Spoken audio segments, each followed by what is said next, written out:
and let's begin.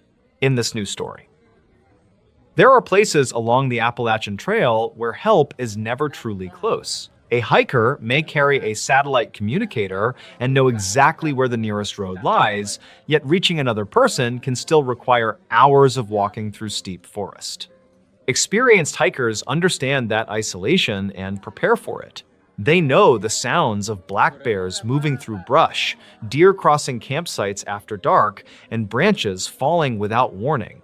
That experience usually makes them less frightened by the wilderness. But in September of 2022, 3 longtime backpackers left a remote section of trail in Virginia several days earlier than planned. They were not injured, their equipment had not failed, weather remained almost perfect. What changed their plans was something they first noticed following them shortly before sunset, miles from the nearest road.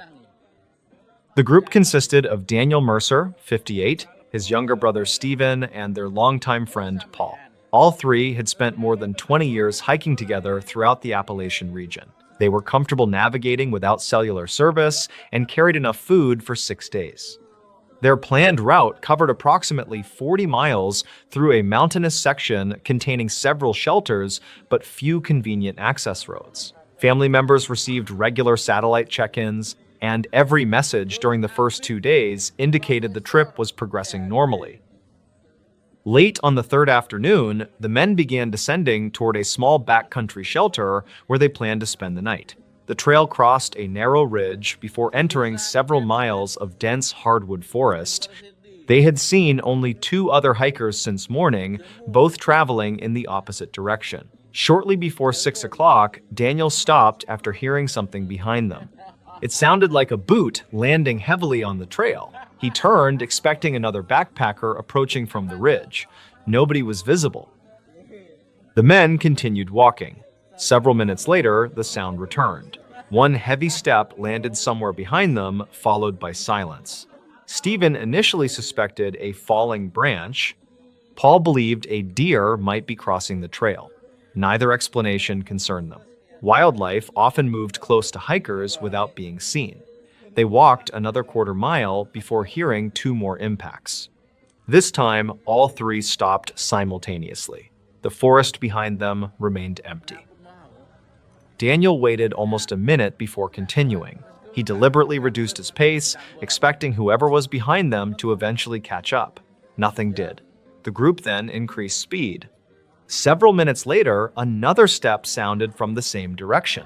The distance never seemed to change. Whatever was producing the noise remained somewhere beyond the last visible curve. They reached the shelter shortly before sunset. It was empty. The structure stood beside a small clearing with a spring located downhill. After dropping their backpacks, Stephen walked to collect water while Daniel and Paul prepared food. The strange footsteps were mentioned briefly, but nobody considered them dangerous. Their most likely explanation remained another hiker maintaining the same pace behind them. If so, that person would probably reach the shelter before darkness. Nobody arrived. As daylight disappeared, the men ate and stored their food properly before settling near the shelter. The temperature remained mild, and insects filled the forest with the usual late summer noise. Shortly after 9, Paul noticed a small point of white light among the trees north of the clearing. It resembled a headlamp several hundred yards away. The light disappeared almost immediately. 10 minutes later, Daniel saw it too. A single pale light appeared between 2 trees along the trail they had traveled earlier. It remained stationary for several seconds before vanishing. They assumed the delayed hiker was finally approaching and waited for the light to return closer to camp. It never did. Around 10:30, Stephen heard a footstep. This time, it came from the edge of the clearing. The 3 men immediately turned on their headlamps and searched the tree line. Nothing moved. They checked around the shelter, food storage area, and spring trail. No person was present. Daniel called into the darkness in case another hiker was trying to locate the shelter, but received no response. After several minutes, they returned to camp. The next sound came from the opposite side. It was not loud. There was no crashing through brush or rapid movement suggesting a large animal. Instead, something seemed to take one deliberate step among the leaves and then stop. Minutes later, another step came from farther around the clearing. The pattern continued irregularly for nearly an hour. Experienced hikers sometimes describe deer as surprisingly human when walking slowly through dry leaves. The men knew this and tried to locate eye reflections with their headlamps. They found none. Black bears were also common in the region, but a bear-circling camp would normally produce considerably more disturbance. Whatever they were hearing seemed to move only when the clearing became quiet. Shortly before midnight, the forest itself changed. The insects stopped. Daniel later remembered that moment more clearly than anything else. The transition was not gradual. One moment, the clearing contained the continuous background noise expected during a warm September night. Seconds later, the surrounding forest seemed almost completely still. Then, the white light appeared again. It was farther into the trees than before, perhaps 80 yards from the shelter. The men could not determine its height because darkness concealed the ground beneath it. It remained visible for several seconds and then moved sideways. Not quickly, but smoothly enough that all three noticed it at once. Paul used a small monocular he carried for wildlife observation. By the time he focused on the location, the light had disappeared. Nobody slept much after that. The men kept their headlamps nearby and remained inside the shelter until the first gray light appeared between the trees. Nothing entered camp, no equipment was disturbed. When daylight finally returned, the forest looked completely ordinary. Daniel immediately inspected the ground surrounding the clearing. Overnight, conditions had been dry, making tracks difficult to identify. He found deer prints near the spring and several small animal tracks closer to the shelter. There were no obvious boot prints beyond those belonging to the three men. They considered continuing according to schedule. That decision changed when Stephen walked back toward the trail. About 40 yards north of the shelter, he found a backpack lying beside a tree. It was an older external frame pack, faded dark green and partially covered with leaves. At first, the men assumed it belonged to another hiker who had stepped away from the trail. They called repeatedly and searched the surrounding area. Nobody answered. The pack looked as though it had been outside much longer than one night. Fabric around the straps had faded, several metal components were heavily corroded, and leaves had accumulated beneath parts of the frame. Daniel did not open it. Instead, he photographed the location and marked the coordinates on his satellite device. The discovery changed the mood immediately. An abandoned backpack in remote terrain can indicate an injured or missing hiker. The group sent a non-emergency message through their satellite communicator describing what they had found. They received instructions not to disturb the pack and to continue toward their next planned checkpoint unless they encountered evidence of immediate danger. The men left shortly after 8.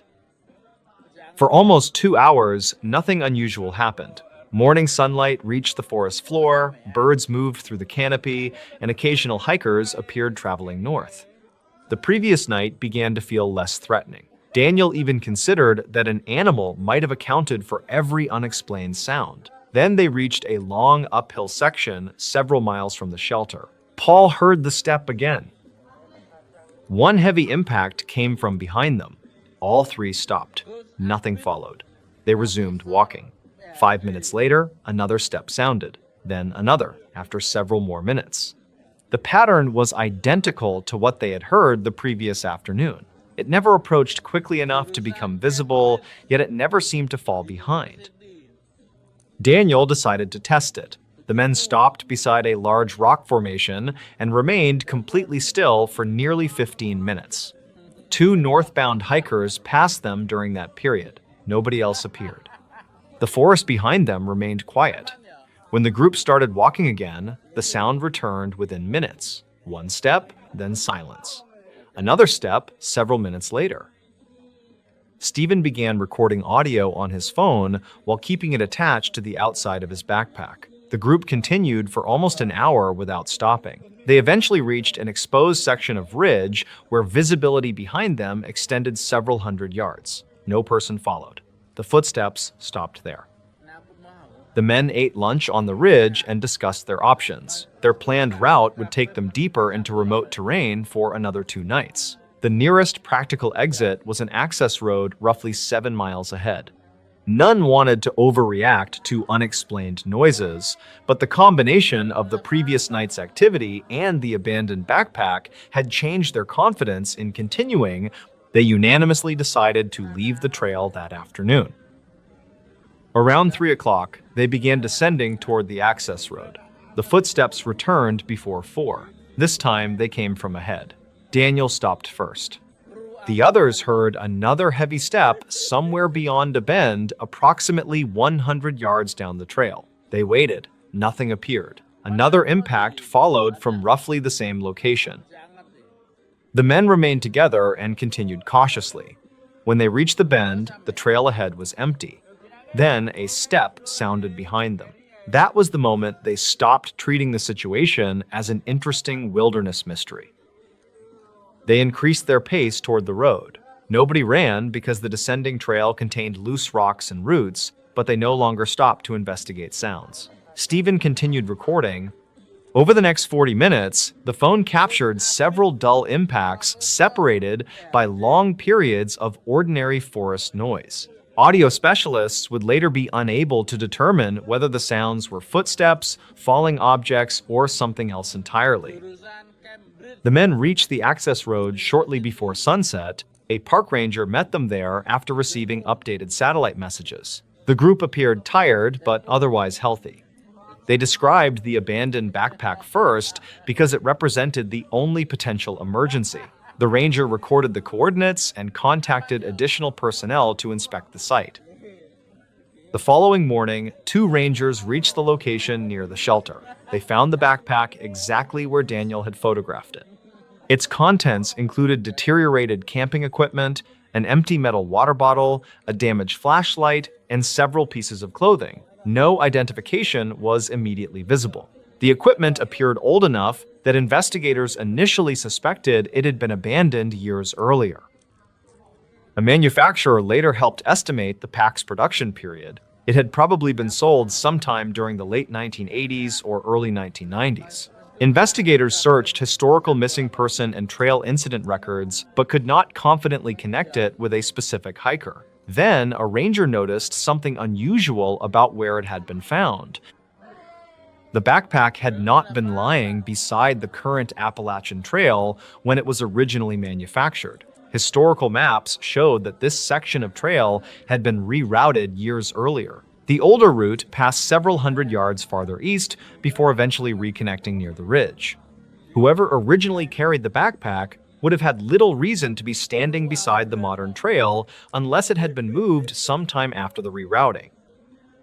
Investigators considered the obvious possibility that another hiker had discovered the old pack and relocated it. That would explain its position easily. Yet nobody reported finding or moving it, and the leaves accumulated around the frame suggested it had remained undisturbed for a considerable period. The 3 hikers were interviewed separately about their experience. Their descriptions of the strange footsteps remained consistent. None claimed to have seen a person following them.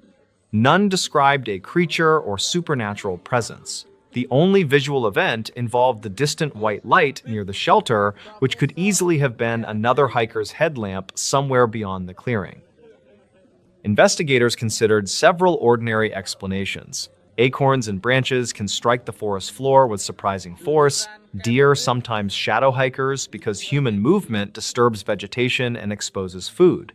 Sound travels unpredictably across ridges. Another backpacker could have remained out of sight for long periods while maintaining a similar pace. Fatigue could also have made unrelated noises seem connected. Every explanation was reasonable. None accounted comfortably for the entire sequence. Stephen's audio recording added little certainty. Several impacts were clearly audible, but their distance and source could not be established. The recording also captured the men's footsteps, allowing analysts to compare them. Some unexplained impacts sounded remarkably similar to a boot striking compact soil, others did not. No criminal investigation followed. No missing hiker was discovered near the shelter, and nothing suggested the three men had been deliberately targeted. The old backpack was eventually transferred for further examination while the trail remained open. Hundreds of hikers subsequently traveled through the area without reporting anything unusual. Daniel, Stephen, and Paul continued backpacking together after the incident. They did not become afraid of wilderness travel. They completed trips in Pennsylvania, North Carolina, and Maine during the following years, but none returned to that particular section of Virginia. When friends asked why, they usually blamed the abandoned backpack. That explanation was easier. Years later, Daniel reviewed photographs from the trip while organizing old files. Most showed ordinary trail scenes, mountain overlooks, and the shelter where they spent their final night. One photograph showed the abandoned backpack beside the tree. Daniel enlarged it because something in the background looked unfamiliar. Farther up the trail, beyond the backpack, stood a narrow, pale shape between two trees. It was too distant and blurred to identify. It could have been exposed bark, sunlight striking vegetation, or another hiker partially hidden by the forest. Daniel compared the photograph with several others taken seconds apart. The pale shape appeared in only one image. He never submitted the photograph as evidence because the investigation had ended years earlier and the image proved nothing, but he remembered the white light from the previous night. He remembered the footsteps maintaining their distance through miles of forest, and he remembered something else that had seemed unimportant when the group first discovered the old backpack. Its shoulder straps had been facing the trail. The pack was not lying flat as though discarded. It rested against the tree at an angle, positioned almost upright beneath years of leaves.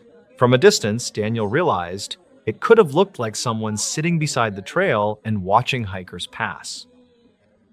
No one ever proved that anyone followed the three men through those mountains. Wildlife, falling branches, and unusual acoustics remain more reasonable explanations than anything extraordinary. The pale shape in the photograph remains equally uncertain, yet that uncertainty is exactly why the experience stayed with them. They had spent decades exploring remote wilderness and understood that fear could turn ordinary sounds into something threatening. They knew the safest response was usually to remain calm, observe carefully, and trust evidence rather than imagination. That afternoon, the evidence told them almost nothing. Their experience told them to leave. So 3 experienced hikers abandoned a trip they had planned for months and walked 7 miles toward the nearest road, while something they could never see seemed to keep pace through the forest. They reached help safely before darkness. Whatever had been behind them never appeared. For Daniel, that remains the most disturbing part. Danger in the wilderness usually reveals itself eventually. A storm arrives, a bear steps from the trees, an injured hiker is found. A suspicious stranger finally comes around the bend. On that section of the Appalachian Trail, nothing ever did. There were only footsteps, an occasional light among the trees, an old backpack belonging to nobody investigators could identify, and mile after mile of forest separating 3 hikers from the nearest help. Whatever followed them never needed to come closer. It only needed them to know. And Japan got into a dispute over who should be in control of Korea and China. Looking to avoid an armed conflict, the Japanese sent the Russians a deal that came with reasonable concessions on both sides. But the Russians didn't like it, they rejected the deal, and they countered with a pretty unreasonable deal that came with lots of concessions for Japan and not so many for Russia. And so Japan rejected that deal and then promptly launched a devastating surprise attack on the Russian Navy stationed at Fort Arthur in China. This attack would officially start the 1-year-long Russo-Japanese War. The Russians knew they would need to send a replacement naval fleet up to Fort Arthur to reclaim it from the Japanese, but unfortunately, the attack at Fort Arthur had totally wiped out all of Russia's best sailors and all their best ships, putting Russia at a major disadvantage to start this war. And so as Russians are wondering what they're going to do next, the Russian Emperor, Tsar Nicholas II, authorizes an unbelievable mission. He orders the Russian Baltic Fleet to set sail from their harbor in northern Europe and sail 18,000 miles around the world world to Japan, where they will defeat the Japanese and then reclaim Fort Arthur. The fact that none of the Baltic Fleet ships were designed to sail that far of a distance, or that there were literally 0 refueling points along their massive projected path, was considered largely inconsequential and ignored. What was also considered inconsequential was how absurdly unqualified the Baltic crew was. The sailors were mostly illiterate peasants that did not grow up on the coasts, and so they showed up for military training with no seafaring skills. And then after their military training, they still had no seafaring skills because the Baltic Fleet's harbor was frozen solid almost year-round. But the Tsar believed the man he had put in charge of this crew, Admiral Rojesvenski, would make up for their deficiencies. And this belief was not unwarranted. Admiral Rojesvenski was the best Russian officer that had not been killed in that Japan surprise attack. He had significant combat experience, and he had a wickedly bad temper. He didn't care who you were. If you were doing something he didn't like, he was going to beat the crap out of you. Literally. And when he was told he was going to be in charge of this fairly inexperienced crew, he was certain his rough style would whip these Baltic boys into shape and they would be very successful.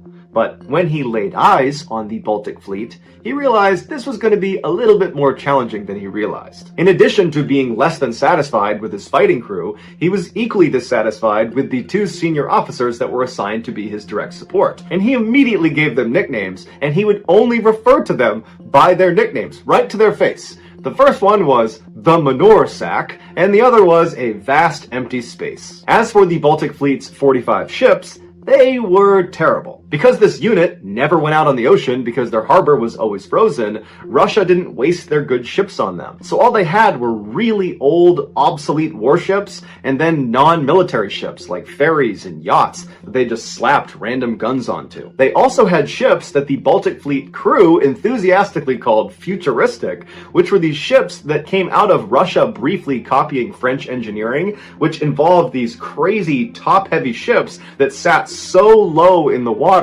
that their lowest rung of weapons, their cannons that poked out the windows at the bottom of the ship, they didn't work because they sat under the water permanently. But regardless of their shortfalls, the Baltic Fleet was what Rojesvenski had been dealt, and so he had to just get them moving if they were going to win the war. And so on October 16th, 1904, Admiral Rojesvenski ordered all of his men to take their positions in all of their ships, and they set sail. And immediately, 30 seconds into their trip, the lead ship ran aground, and another ship lost its anchor, even though it should not have been casting its anchor to begin with. And so while one ship is trying to refloat, and the other is trying to find its anchor in the ocean, a third ship comes along and broadsides a fourth ship. And it does so much damage to this fourth ship, that ship had to go back home. But once they overcame these initial obstacles, the Baltic Fleet, that now numbered 44 ships, made it out of the harbor without any more issues, and then set sail for the narrow waters between Denmark and Sweden. As they drew closer, Manure Sack informed Rojesvenski that there might be an issue, that he had heard rumblings amongst the crew that they believed Japanese torpedo boats were stationed off the coast of Denmark waiting for them to get there. Rojesvenski told Manure Sack that that was impossible. The Japanese torpedo boats did not have the capabilities to sail 18,000 miles to Denmark, and even if they did have the ability to do that, they could not have gotten there in such a short period of time. But Manure Sack told Rojesvenski that unfortunately, even though logically that makes sense, this rumor had spread all across the crew. And so Rojesvenski began sending out messages to all the other ships, telling them there are no Japanese torpedo boats waiting for us off the coast of Denmark, everybody just needs to calm down. And these messages did appear to work at first, because eventually another rumor began to circulate, one that Rojesvenski was not really aware of as it was happening, and that was that the crew began to believe there was a huge minefield underneath them. Everywhere they went, there was a minefield. And everybody got so worked up about it that it made its way back to a lot of the captains actually piloting the different ships. And at some point, the pilots just began doing these evasive maneuvers, and Rojesvenski's looking around wondering what they're doing, and they began crashing into each other, trying to avoid this minefield. When Rojesvenski finally figured out what was going on, he sent out even more messages telling them that there's no minefield under us. It's totally safe. Everybody just needs to calm down. And so it took Rojesvenski going out on deck and firing shots into the air to finally get people to stop believing they were on top of a minefield. But just a couple of hours later, after Rojesvenski had gone back up to the bridge and was just looking out, surveying his fleet as they carried on towards Denmark and Sweden, when all of a sudden, towards the very front of his fleet, he heard this unbelievable barrage of cannon fire.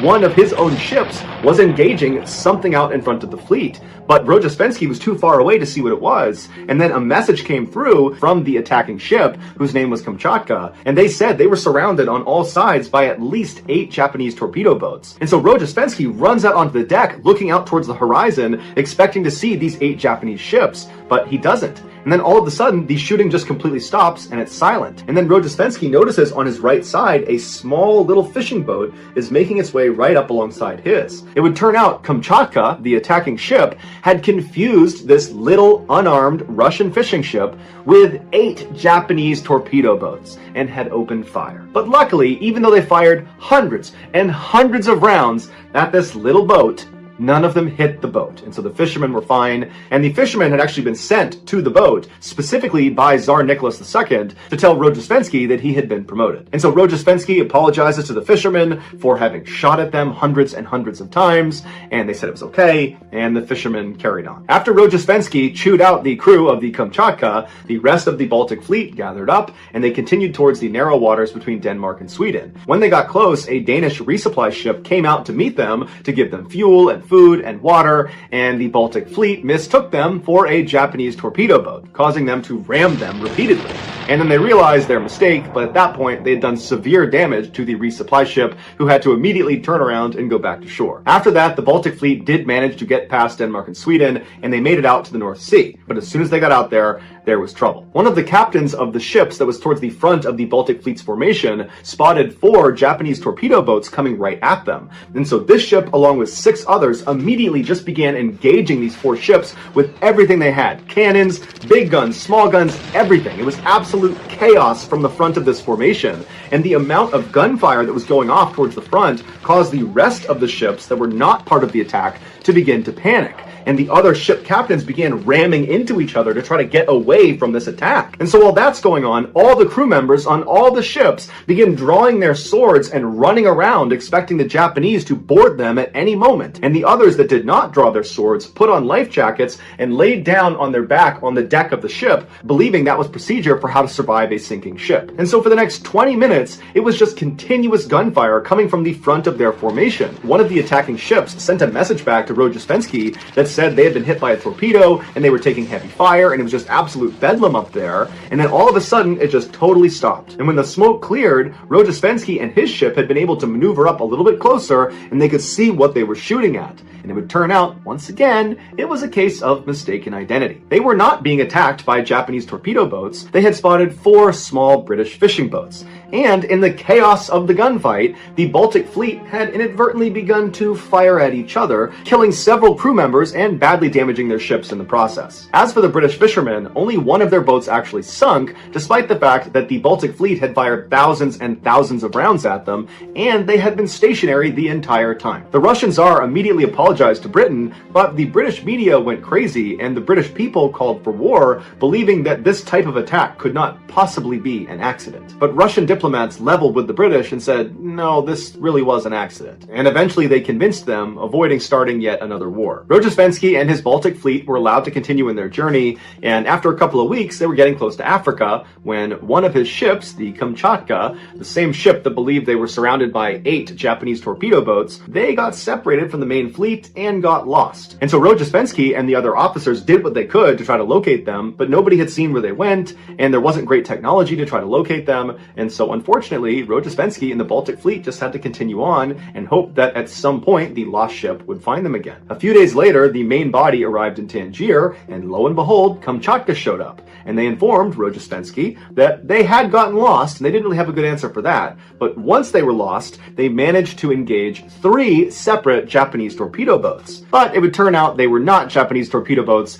They were in fact a German, a Swedish, and a French fishing boat, but none of Kamchatka's rounds actually impacted any of the 3 vessels, and so 3 more wars were averted. And so now that Rojespenski had his lost ship back, he gathered up his full Baltic fleet, and they left Tangier. But on their way out, one of the ships managed to cut the underwater telegraph line to Tangier, cutting off Tangier's communication with Europe for the next 4 days. By now, the Baltic fleet was very low on coal, but they had a planned rendezvous with a German resupply ship off the coast of West Africa. When they got there, the crew decided they didn't want to do another resupply later on, and so let's just take double coal this time. And so they hauled all this extra coal onto their ships, despite not having a place for it, and so naturally they began throwing it in the halls and in their bedrooms and basically anywhere there was space. And what that did is it led to a fine layer of coal dust all over everything in the ship.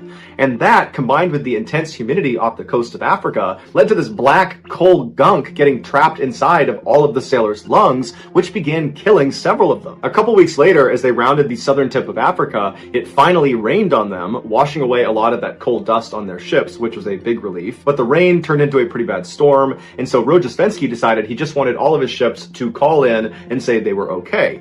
And so one by one, each of the ships were told to message him saying the words, "We are okay." And so one by one, each of the ships did this until it got to Kamchatka's turn. And they accidentally sent the message, "Do you see Japanese torpedo boats?" And of course, this message spread like wildfire across the entire crew, which led to mass hysteria, and Rojesvenski's trying to send out messages to say, "No, there's no Japanese torpedo boats," but it's too late. The other captains are panicking, and they're ramming into each other and firing blindly into the wind. From that point forward, every night, Rojesvenski would go up onto the bow of his ship, and he would scream obscenities at Kamchatka. When the Baltic fleet finally made it to Madagascar, the morale amongst the crew was very low. And so when they docked in Madagascar, the crew decided it would be a good idea to boost their morale by buying some pets to bring back on board the ship with them. And the pets they decided to bring back were crocodiles and poisonous snakes. When their handlers smuggled them back on board their ship, they immediately escaped down into the bowels of the ship. When they went looking for them, they couldn't find them because the ships were in such bad shape. There were all sorts of cracks and holes all over the interior for these animals to escape to. And so the men just had to accept there were very dangerous predators just living on their ship with them. And so most men were unable to sleep at night in fear of being attacked by these animals, which led a number of them to go for real insane. And so the pets idea didn't really boost morale amongst the Baltic fleet, and so one of the officers decided he would take another crack at boosting spirits. And so he went to a vendor in Madagascar, and he purchased 2,000 of their finest cigarettes to bring back on board. So he brings them back on board, he hands them all out, and everyone's so thankful. But it turns out those cigarettes were laced with enormous amounts of opium, which led to hundreds of the crew members becoming hopelessly addicted to opium. Also in Madagascar, these sailors picked up dozens of diseases that began wiping them out in droves. During one funeral for a crew member, the Kamchatka asked if they could fire a salute with blank rounds. They were given permission, but they accidentally fired live rounds into the ship right next to them. When Rojesvenski and the rest of the Baltic fleet finally left Madagascar, their only refrigerator on board one of their ships broke, which spoiled all of their meat, tons and tons of meat. And so they began throwing it overboard, which attracted hundreds and hundreds of sharks, which circled their ships for the rest of their journey. Rojesvenski desperately wanted to find a way to somehow train the remainder of the Baltic fleet how to be somewhat militarily competent. And so he decided he would make them all do target practice because that had been a big issue on this trip so far. And so he had one ship attach a long line that was connected to a target in the water, and that ship would pull the target along, and the other ships would take shots at the target. And so all of the ships on Rojesvenski's call began firing at this target, and after thousands and thousands of rounds, they didn't hit the target once. However, they managed to continuously shoot the ship that was pulling the target. For Rojesvenski, this was the final straw. He felt like he could do absolutely nothing to make the Baltic fleet an actual military force. And so he sent a message back to the Tsar and said, "You gotta replace me. I need to resign and somebody else needs to come in and take over." And the Tsar said, "No, this is your fleet." And so begrudgingly, Rojesvenski continued on leading the Baltic fleet until they finally, after 7 total months on the sea, were within striking distance of their target in Japan. The night before, as they prepared for their attack, they went into stealth mode where all the ships killed all of their lights. So they're totally dark, with the exception of their hospital ship. That kept their lights on. This was considered a rule of war at the time, which both sides abided by. And so while the Baltic fleet was sitting out in the waters outside of Japan, a small fishing boat began coming towards them. them. Now, the fishing boat could only see the lit up hospital ship. They could not see the 43 other darkened ships. And so a crew member on board this hospital ship came up to the railing and he recognized the fishing boat was actually a Russian fishing boat. And so he waved them down, and when the Russian fishermen came outside, the crew member told him, "You gotta stop because there's 43 ships behind me that have their lights off. Do not go this way, go around." And so the Russian fisherman thanked him and turned around and went on his merry way. Except that wasn't a Russian fisherman, it was a Japanese sailor on board a Japanese torpedo boat. And now they knew exactly where the Baltic Fleet was. And so that night, the Japanese Navy completely surrounded the Baltic Fleet, and then the next day at daybreak, they launched their attack. It was called the Battle of Tsushima, and it was obscenely lopsided. The Japanese Navy completely wiped out the Baltic Fleet, killing 4,000 of their crew members and capturing 7,300 others, which included Rojesvenski, who had been badly wounded in the battle, but he would survive. In contrast, the Japanese only had 100 casualties. This victory for Japan really marked the end of the war for Russia, and shortly after the Battle of was still there. In this new story, the Carter family had lived in the same narrow Appalachian hollow for nearly 12 years before anything unusual ever happened. Their weathered farmhouse rested between steep forested ridges where sunlight disappeared long before evening reached nearby towns. Only 4 other homes stood within several miles, separated by winding gravel roads and dense hardwood forests that seemed to swallow every sound after sunset. The isolation had always been part of the appeal because the family preferred quiet lives away from crowded highways and expanding suburbs. Neighbors often described the hollow as peaceful, despite its reputation among older residents who quietly admitted they avoided walking those woods after dark.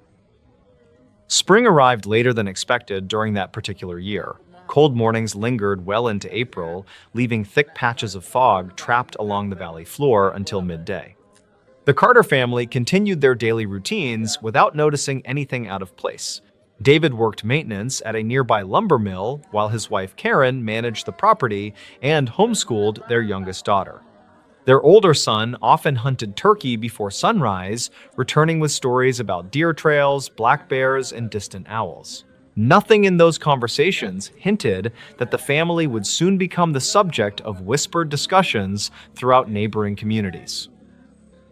The first strange incident appeared so ordinary that nobody thought it deserved much attention.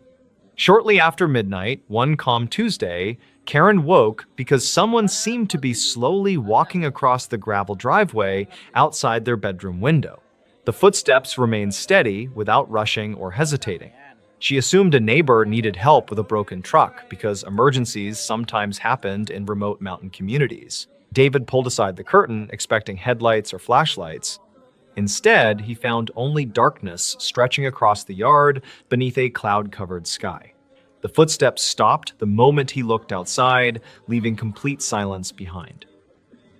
The following evening, everything remained perfectly normal until almost the exact same time. Again, the slow footsteps crossed the driveway. Again, they sounded close enough to identify individual stones shifting beneath heavy boots. David immediately stepped onto the porch carrying a flashlight. The beam reached the tree line without revealing anyone.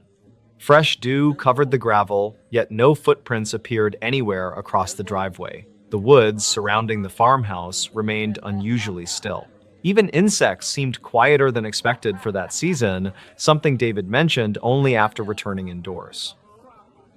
By the end of the week, every member of the family except the youngest daughter had heard the footsteps. Each person described the same deliberate pace. Nobody reported running, stumbling, or changing direction. Whatever produced the sound seemed to walk directly toward the front porch before stopping several feet short of the steps. Then absolute silence followed. The family waited behind darkened windows several nights, hoping to catch whoever might be playing an elaborate prank. No figure ever appeared despite the unmistakable sound approaching the house with remarkable consistency. Weeks passed before another detail entered the story. Their closest neighbor, who lived almost 2 miles away, casually mentioned hearing someone walking outside his barn after midnight. He assumed raccoons had climbed across stored equipment until he noticed the sounds resembled measured human footsteps rather than animal movement.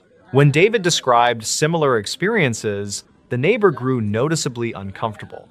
He admitted older relatives once warned him never to investigate unexplained footsteps echoing through mountain hollows during unusually quiet nights.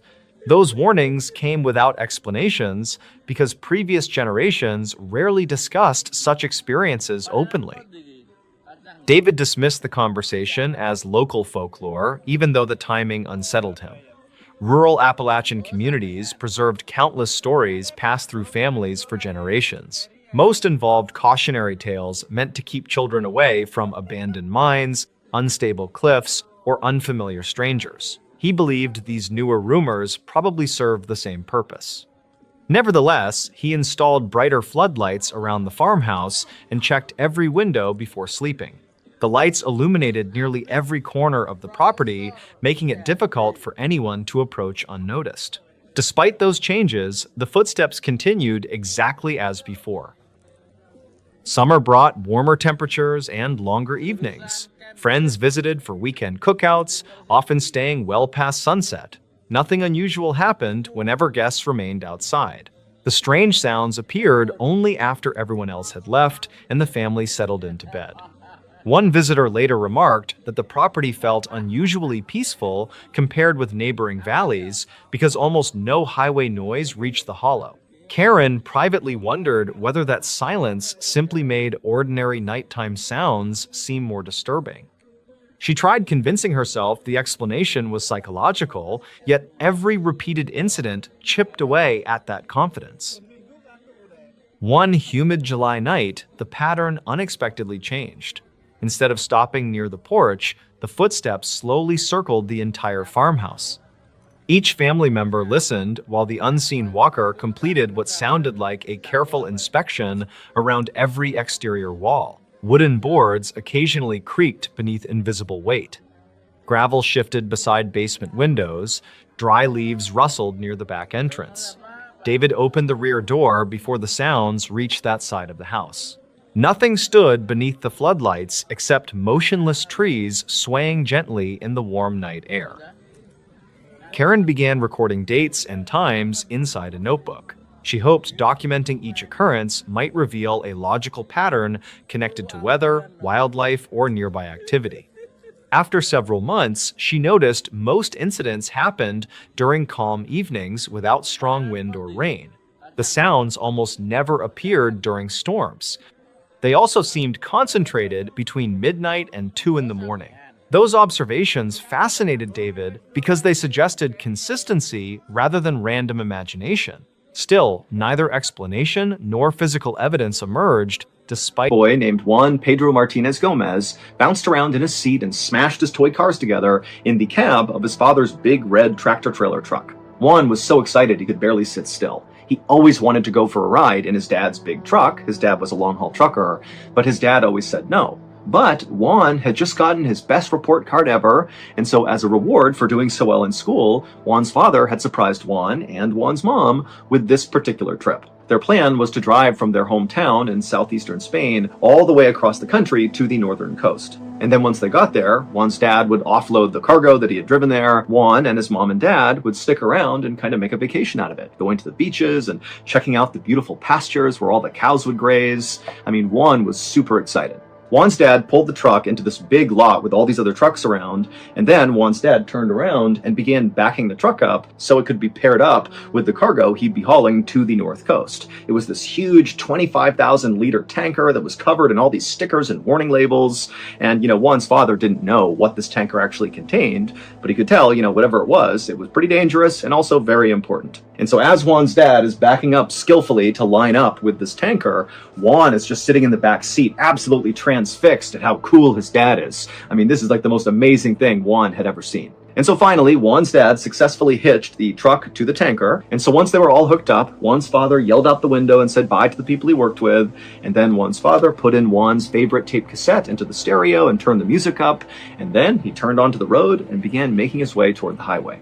Juan's dad would drive basically all night, and Juan and his mother would basically sleep all night. But they would wake up at about 5 a.m. when Juan's father pulled into the parking lot of a diner that was located just north of the city of Madrid, Spain. They were making great time, so Juan's father told his family they could take their time eating. When the family did finish their meals, they got up and began walking out towards the truck, and little Juan, he turned around and he waved to the waitresses, and they all waved back. And then the family climbed back into Juan's father's truck, and then before long, Juan was curled up in the back seat trying to fall asleep again as his father merged onto the highway and began heading towards this stretch of mountain road called the Somosierra Mountain Pass. About 40 minutes later, a man who was also driving in the Somosierra Mountain Pass was just driving along when suddenly a huge red tractor-trailer truck came barreling toward him from behind, shining their lights into his car. And so this man, he sees this truck approaching so quickly, and he tried to get out of the way, but there was nowhere to go, and the truck wasn't stopping. It was honking its horn, and the truck smashed into this guy, which sent his car careening off the road, but luckily it did not tumble all the way down the mountain. And so this guy's car comes to a stop on the side of the road, and the guy, he kind of comes to, and he feels himself. He's worried he's got a serious injury. He did find a little blood on his head, but overall he felt he was okay. And then he managed to get his door open, and he climbed out of his car, and he looked a little ways down the road, and there was the truck that had hit him. It was now on its side, and it was hissing steam, and it didn't look like anybody inside the truck was trying to get out. Now, even though this guy was pretty shaken up from the crash he had just gotten into, he felt like he was definitely in better shape than whoever was in this truck, and so he decided he would just go up there and try to help them. But after only taking a few steps, this white van came blazing around the corner and came to a screeching stop on the road right next to where this guy was, and then before the guy could do anything, the sliding door to the van flung open, and this woman with blonde hair jumped out, and she ran over to him, and she said, "I'm a nurse, do you need any help?" And so this guy, he's looking at this woman, and he's kind of sizing her up, and she did not seem like a nurse. And in fact, for some reason, this guy felt like she just made him really uncomfortable. He couldn't quite put his finger on it. And then he looked past this woman at the van, and he saw the driver looked oddly similar to the woman, except it was a man who was driving, but he also had very bright blonde hair, and he had these striking blue eyes that really stood out even from a distance. And then in the passenger seat of this van was this elderly woman who was just staring daggers at this guy who's now talking to this nurse who's right next to him. And so the guy's looking at the old woman, and the old woman's looking right back, and she really looked mean, like she was not happy to be talking to him. And so the guy finally just said to this woman who was claiming to be a nurse that, "You know what, I don't need any help. Go help them. They need help because they haven't gotten out of the truck yet." The woman just nodded, and then she ran back to the van, hopped inside, and the van sped, the 100 feet down the road to where the crashed big red tractor-trailer truck was. And again, the woman hopped out, and she rushed over to the truck, and she climbed on top of it, and she reached down, and she took something out of the truck. But from his perspective, 100 feet back, the guy who had also crashed, he couldn't tell what she had taken out of the cab. But after she took whatever she took, she climbed off the cab. She did not attempt to help anybody inside of the truck. She jumped back in the white van, and the white van sped off down the road, and they were gone. The guy barely had time to process what had just happened before he began to smell this unbelievably powerful rotten egg smell. When help arrived, emergency responders immediately realized they had an environmental disaster on their hands. The big red tractor-trailer truck, which was Juan's father's truck, was hauling 25,000 liters of sulfuric acid. And that rotten egg smell they were smelling in the area meant the air was now becoming toxic as the sulfuric acid leaked out and began interacting with the ground and making its way into the nearby river. So before anybody could even go inside of this truck to see if there were survivors, they had to basically cover it and the surrounding areas with hundreds and hundreds of pounds of sand and lime to try to counteract the acid. It would take hours to do this, and in that time, nobody came out of the truck's cab. And then finally, when emergency crews were able to go up to the truck and look inside, they discovered that the vehicle's occupants were all dead. However, there were only two bodies. It was Juan's mother and father. Juan was nowhere to be found. Now, one of the theories was, well, when this crashed, maybe the sulfuric acid landed on Juan's body somehow and literally dissolved him, and so that's why he was not found.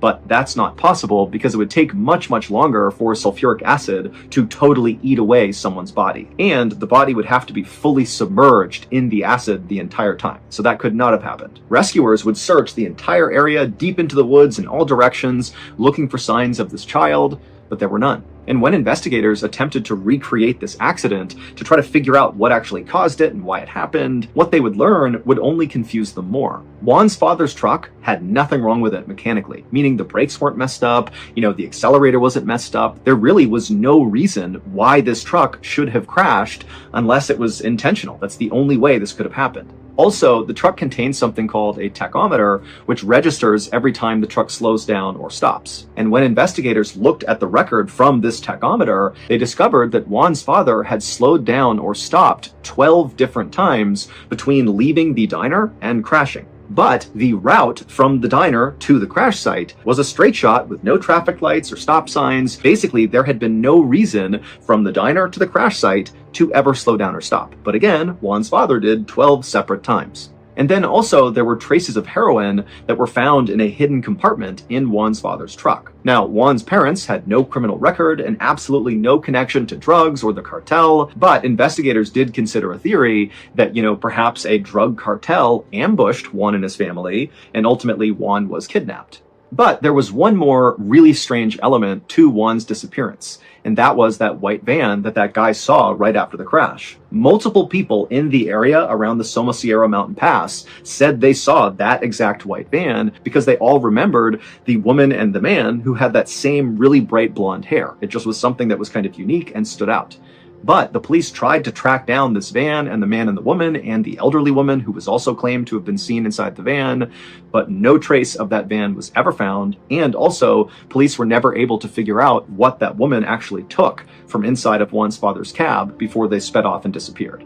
Missing person posters of Juan went up all over Spain, and almost immediately, loads of sightings were reported of Juan. But every time the police followed up on these sightings, they never panned out. Interpol, which is a major international police organization, called Juan's disappearance one of the strangest disappearances in all of Europe. 1 year after the crash, so in 1987, a driving instructor in Madrid, Spain, was filling out some paperwork in his office when he heard a knock on the door. When he answered the door, he found there was this elderly woman who appeared to be blind, and with her was a young boy who appeared to be about 11 years old. The driving instructor asked them, how can I help you? And he watched as the elderly woman turned and whispered something into the little boy's ear, and the driving instructor, he could hear her whispering, but he couldn't understand what she was saying.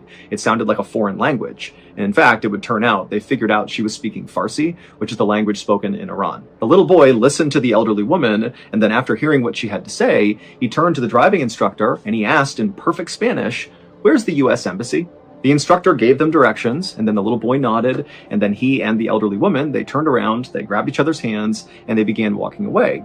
And as they walked away, the driving instructor, he just couldn't help but feel like there was something oddly familiar about these two people. And so he flagged them down and he said, "Come back for a second." And so the boy and the woman, they came back, and the driving instructor, he asked the boy, he said, "Do you live in Spain? And if you do, how long have you lived here for?" And when he asked the boy this, the boy immediately looked really afraid and just didn't say anything and kind of just stepped back like this, like he wasn't going to answer. And then the elderly woman, she turned and she whispered something else into the boy's ear. And then after she was done talking, the boy kind of settled down and he looked at the driving instructor and he said, 6 months. And for some reason, at this exact moment, the driving instructor realized why this boy seemed so familiar. He remembered seeing him on all those missing person posters all over the place. And so the driving instructor, he couldn't remember the boy's name. And he goes, "Hold on a minute." He turns and he runs inside of his office and he finds one of the posters that said Juan Pedro Martinez Gomez. He grabbed it and he ran back out to show it to them and be like, "Hey, they're looking for you." But when the driving instructor came back to the front door, the boy and the blind old woman were gone. And so the driving instructor, he stepped out, he's looking around, he's yelling out for them. They were gone.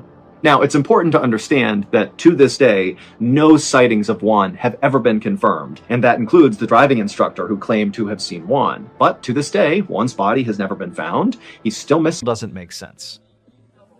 In this news story, most visitors entered Appalachia expecting breathtaking overlooks, quiet rivers, and endless forests painted with brilliant autumn colors.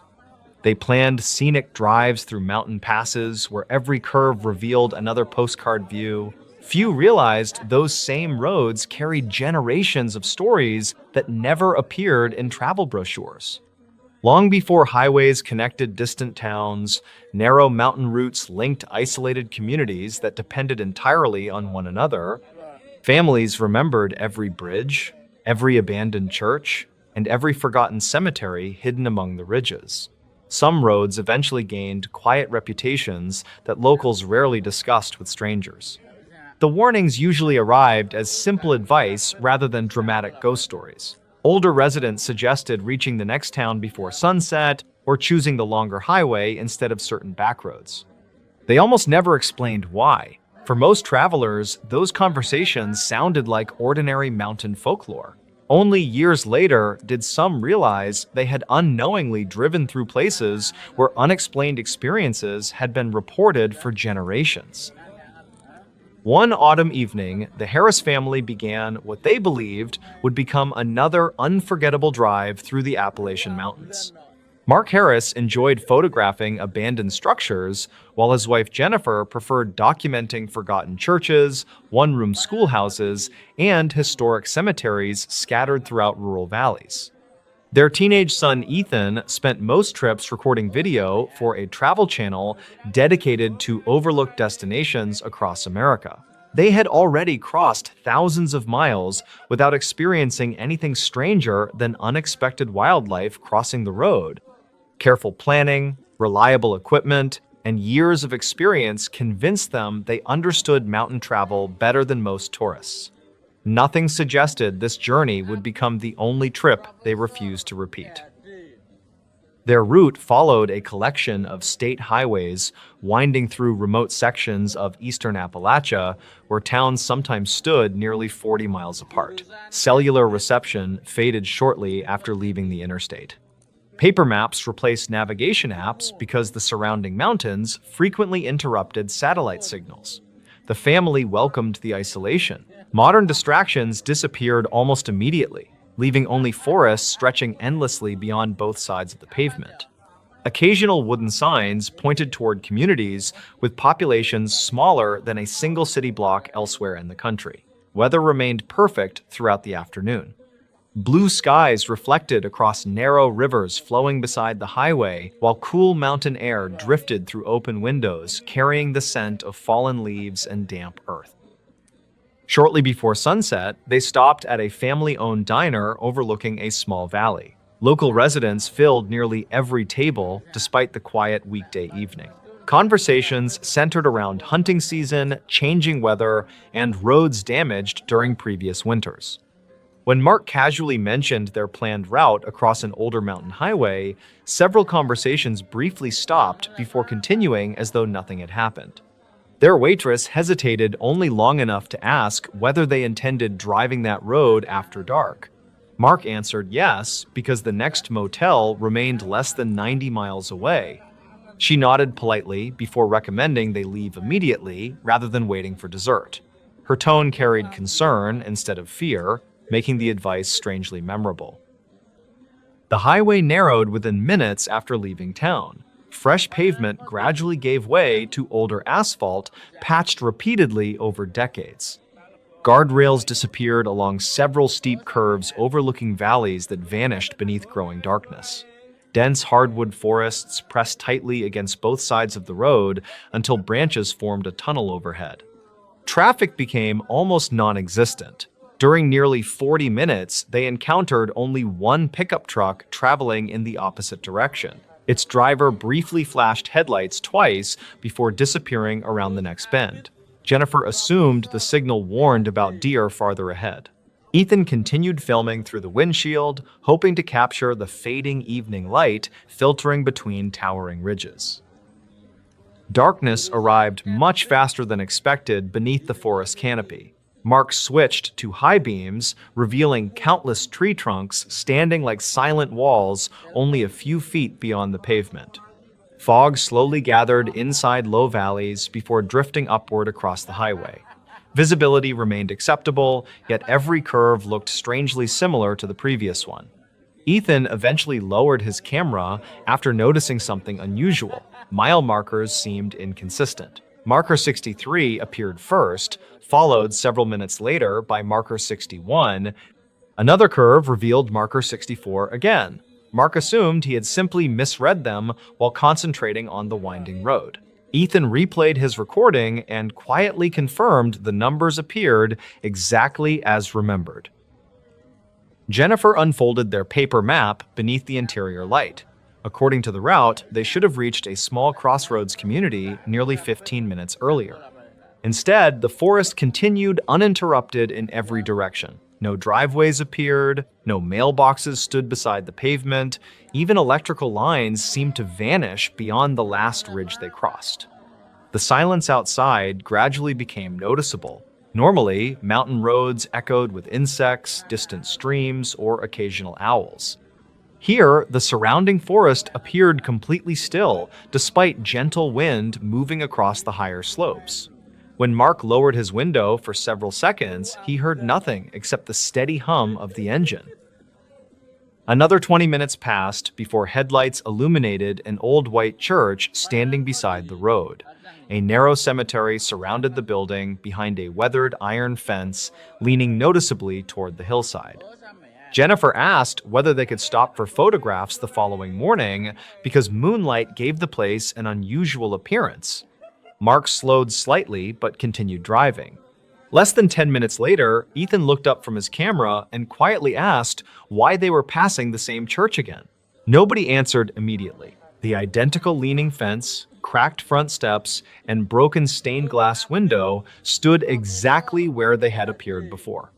Mark insisted another church probably resembled the first one because many rural congregations used nearly identical architecture. Ethan remained unconvinced after comparing both video clips side by side.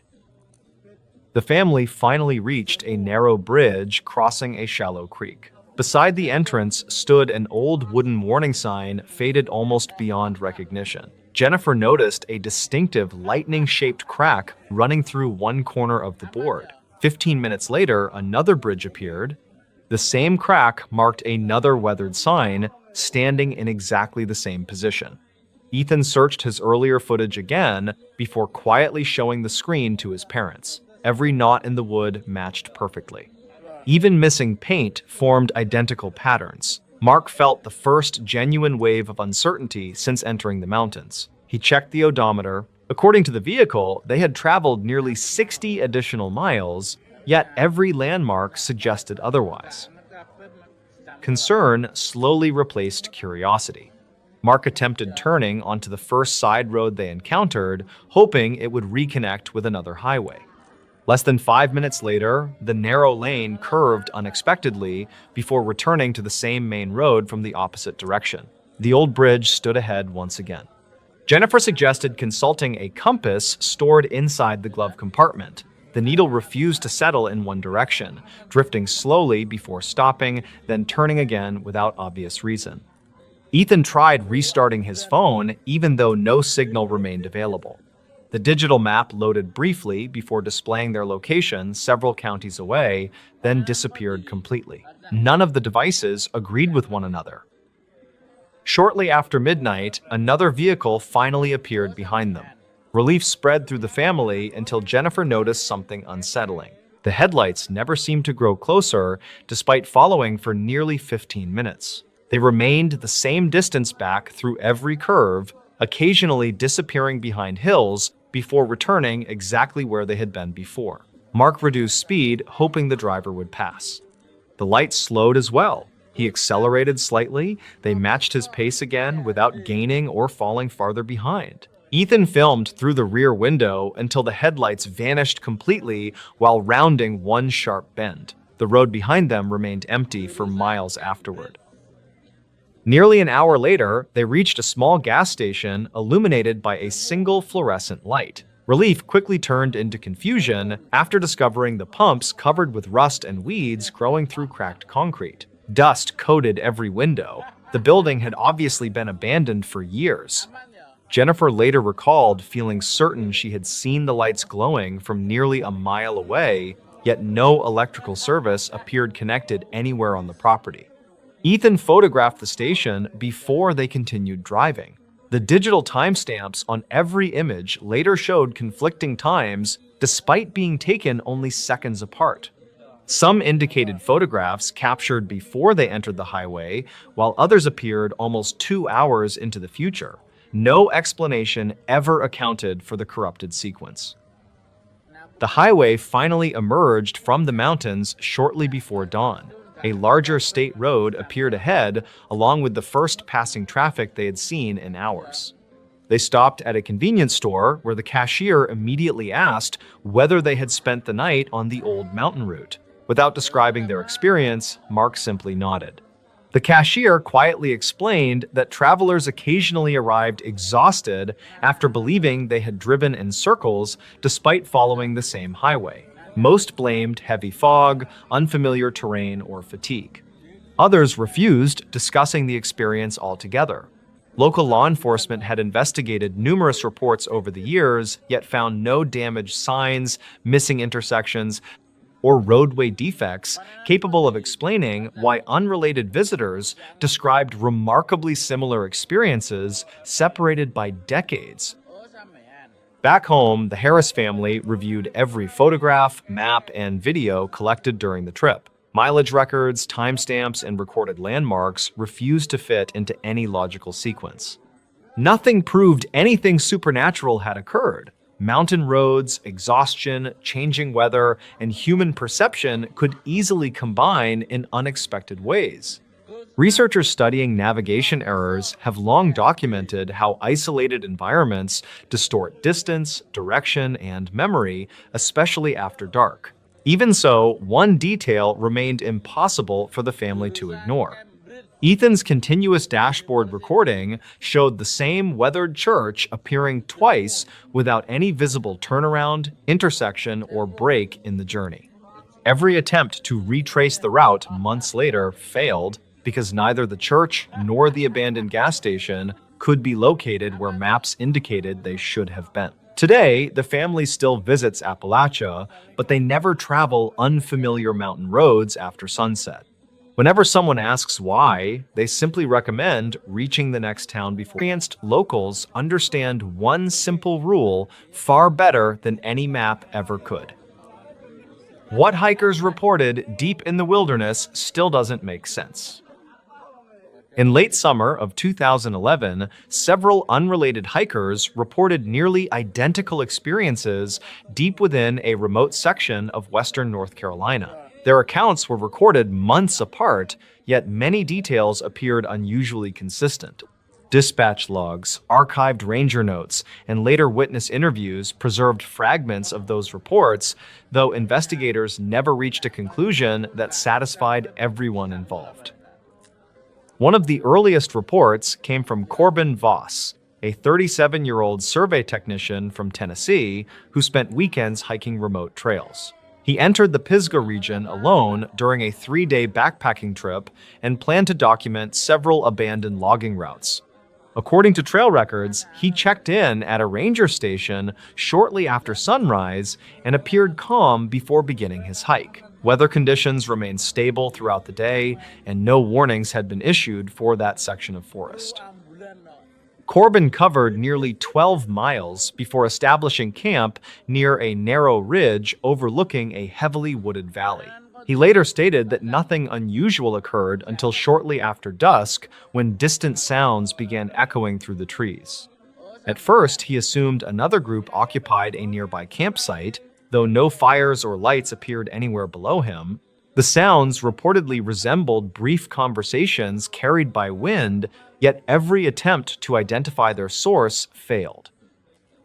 Around 10 that evening, Corbin heard what he believed were footsteps approaching from the eastern side of camp. The movement stopped whenever he shined his flashlight toward the trees. Several minutes later, the same pattern repeated from a different direction. He described the experience in a written statement submitted after returning home. According to archive notes, he eventually remained awake until dawn because the sounds continued at irregular intervals. The following morning revealed no obvious explanation. Corbin found no footprints near his campsite, despite damp soil that should have preserved tracks clearly. He also noticed something that later became important during the investigation. Several small stones had been arranged beside the trail leading away from camp. The formation appeared deliberate, though investigators later suggested natural causes could not be ruled out. Corbin photographed the stones before continuing his hike deeper into the wilderness. Approximately 4 months later, a second report emerged from a woman named Tessa Crowley, a 42-year-old physical therapist from Virginia. She visited the same general region while training for a long-distance hiking event. Tessa reportedly knew nothing about Corbin's experience. Nevertheless, her statement contained details that closely matched information contained within county files from earlier reports. Rangers noticed the similarities only after reviewing records during the following year. Tessa spent 2 nights in the forest and described hearing distant voices after dark. She could never distinguish actual words, though the sounds consistently resembled conversations taking place beyond visual range. During her second evening, she reportedly heard footsteps circling her campsite for nearly an hour. Whenever she moved toward the noise, complete silence followed immediately. Investigators later confirmed that no other hikers had registered nearby during that period. The most unusual detail appeared shortly before sunrise. Tessa woke unexpectedly and discovered several stones arranged near a fallen log approximately 30 yards from camp. She later claimed the arrangement had not been present before darkness arrived. Archived ranger notes from 2012 mention photographs taken at the scene, though some records indicate those images were later misplaced. Investigators never confirmed whether the stones had any connection to other reports. As similar accounts accumulated, officials began examining earlier records stored in regional archives. A county file from 2009 referenced a search and rescue volunteer who described hearing distant conversations while assisting during a missing person operation. Another report from 2007 mentioned unexplained footsteps around a temporary camp established by forestry workers. Although details varied, recurring elements appeared often enough to attract attention from local authorities. By 2013, discussions about the reports reached several outdoor organizations operating throughout the Appalachian region. Some members believed environmental conditions created auditory distortions capable of producing convincing illusions. Others pointed toward wildlife activity, arguing that unfamiliar sounds frequently become exaggerated after darkness settles across remote landscapes. Investigators explored both possibilities, yet neither explanation accounted for every detail contained within witness statements. Records conflict regarding several observations, leaving significant gaps in the timeline. One incident from that year generated particular interest. A pair of hikers named Leland Burke and Owen Mercer entered the wilderness for a weekend photography trip. Both men were experienced outdoorsmen who routinely traveled through isolated terrain. According to their statements, they heard voices shortly after sunset while preparing dinner beside a stream. Neither individual could identify specific words, though both agreed the sounds resembled a conversation occurring just beyond sight. Leland later reported seeing a light moving slowly between distant trees across the valley. The light appeared briefly before disappearing behind thick vegetation. Owen claimed he never observed it directly, creating one of several conflicting details found throughout the case. Investigators never confirmed whether another group occupied the area that night. Searches conducted afterward located no campsites, discarded equipment, or evidence suggesting recent human activity nearby. The following morning produced another familiar discovery. Several stones rested beside the trail leading away from their campsite. Unlike previous reports, the arrangement formed a rough line extending toward denser forest. Leland photographed the scene and submitted copies during a later interview. Some locals claimed similar markers occasionally appeared throughout remote sections of the region. Investigators never confirmed those accounts and found little supporting documentation. As years passed, additional reports continued appearing within archived notes and ranger files. Many involved experienced hikers who demonstrated familiarity with wilderness conditions. Most accounts described sounds rather than visual encounters. Voices remained the most common element, followed closely by footsteps approaching campsites after dark. While each report contained differences, enough similarities existed to keep the mystery alive among those familiar with regional records. Researchers examining the case proposed several theories. Certain environmental specialists suggested unusual terrain features might reflect sound across valleys in unexpected ways. Under specific conditions, conversations occurring miles away could reportedly seem much closer than reality. Wildlife experts offered alternative explanations involving nocturnal animals whose calls occasionally resemble human voices. Neither theory addressed the recurring stone arrangements mentioned across multiple reports, separated by years and involving unrelated witnesses. A review conducted during 2019 attempted to organize every available statement into a single timeline. Investigators compared dispatch logs, archived notes, witness interviews, and state records gathered over more than a decade. Their findings revealed no evidence of criminal activity, organized hoaxes, or coordinated fabrication. However, they also failed to identify any explanation capable of connecting every reported detail.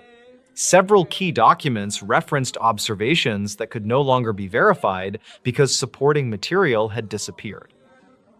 Today, hikers continue traveling through the same wilderness without incident every year. Most never experience anything unusual and return home with ordinary stories about mountain views and long trails.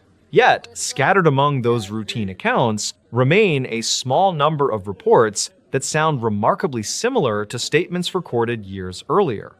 Investigators never confirmed what caused the voices, the footsteps, or the carefully placed stones.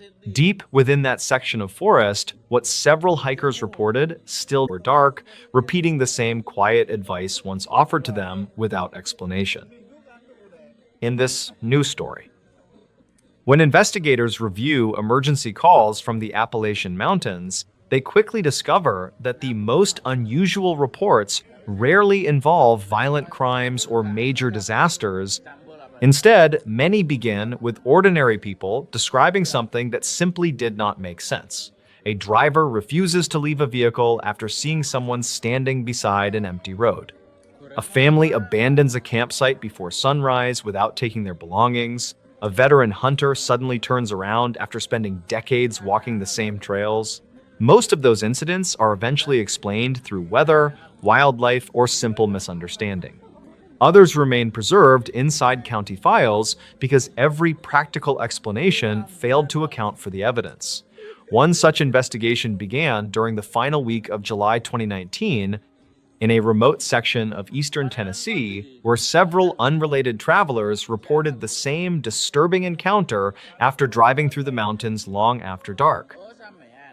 The reports all centered on Hollow Creek Road, a narrow two-lane highway winding through dense forest less than 15 miles from the Tennessee-North Carolina border. During daylight hours, the route was popular with hikers and anglers traveling toward nearby public lands. After sunset, however, traffic dropped dramatically. The road contained long stretches without homes, businesses, or reliable cellular service. Local deputies routinely patrolled the area because stranded motorists occasionally required assistance after hitting wildlife or suffering mechanical problems. Serious criminal activity remained rare, making the sudden increase in emergency calls during one particular week immediately stand out to investigators reviewing dispatch records. The first report came from a retired couple returning home after visiting relatives. Shortly before 11 o'clock, they contacted emergency dispatch after noticing a person standing beside the road near an abandoned wooden bridge. According to their statement, the individual appeared to be wearing dark clothing and remained completely still as their vehicle approached. Concerned that someone might have been injured or attempting to flag down passing traffic, the driver slowed to offer assistance. Before the vehicle reached the bridge, however, the figure disappeared behind the guardrail without crossing the road or entering the surrounding forest. Believing the person might have fallen down the steep embankment, the couple immediately contacted authorities.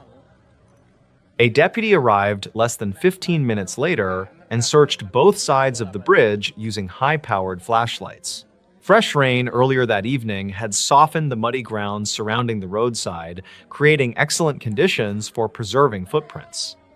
Investigators found no tire tracks, footprints, or signs that anyone had recently climbed the embankment. The creek below remained shallow enough that an injured person could not have been carried away by the current. After completing a thorough search, the deputy concluded that the witnesses had probably mistaken a tree stump or roadside marker for a person while driving through darkness. The report was filed without further investigation. 2 nights later, dispatch received another call involving the exact same location. This time, the witness was an experienced commercial truck driver transporting livestock across the state.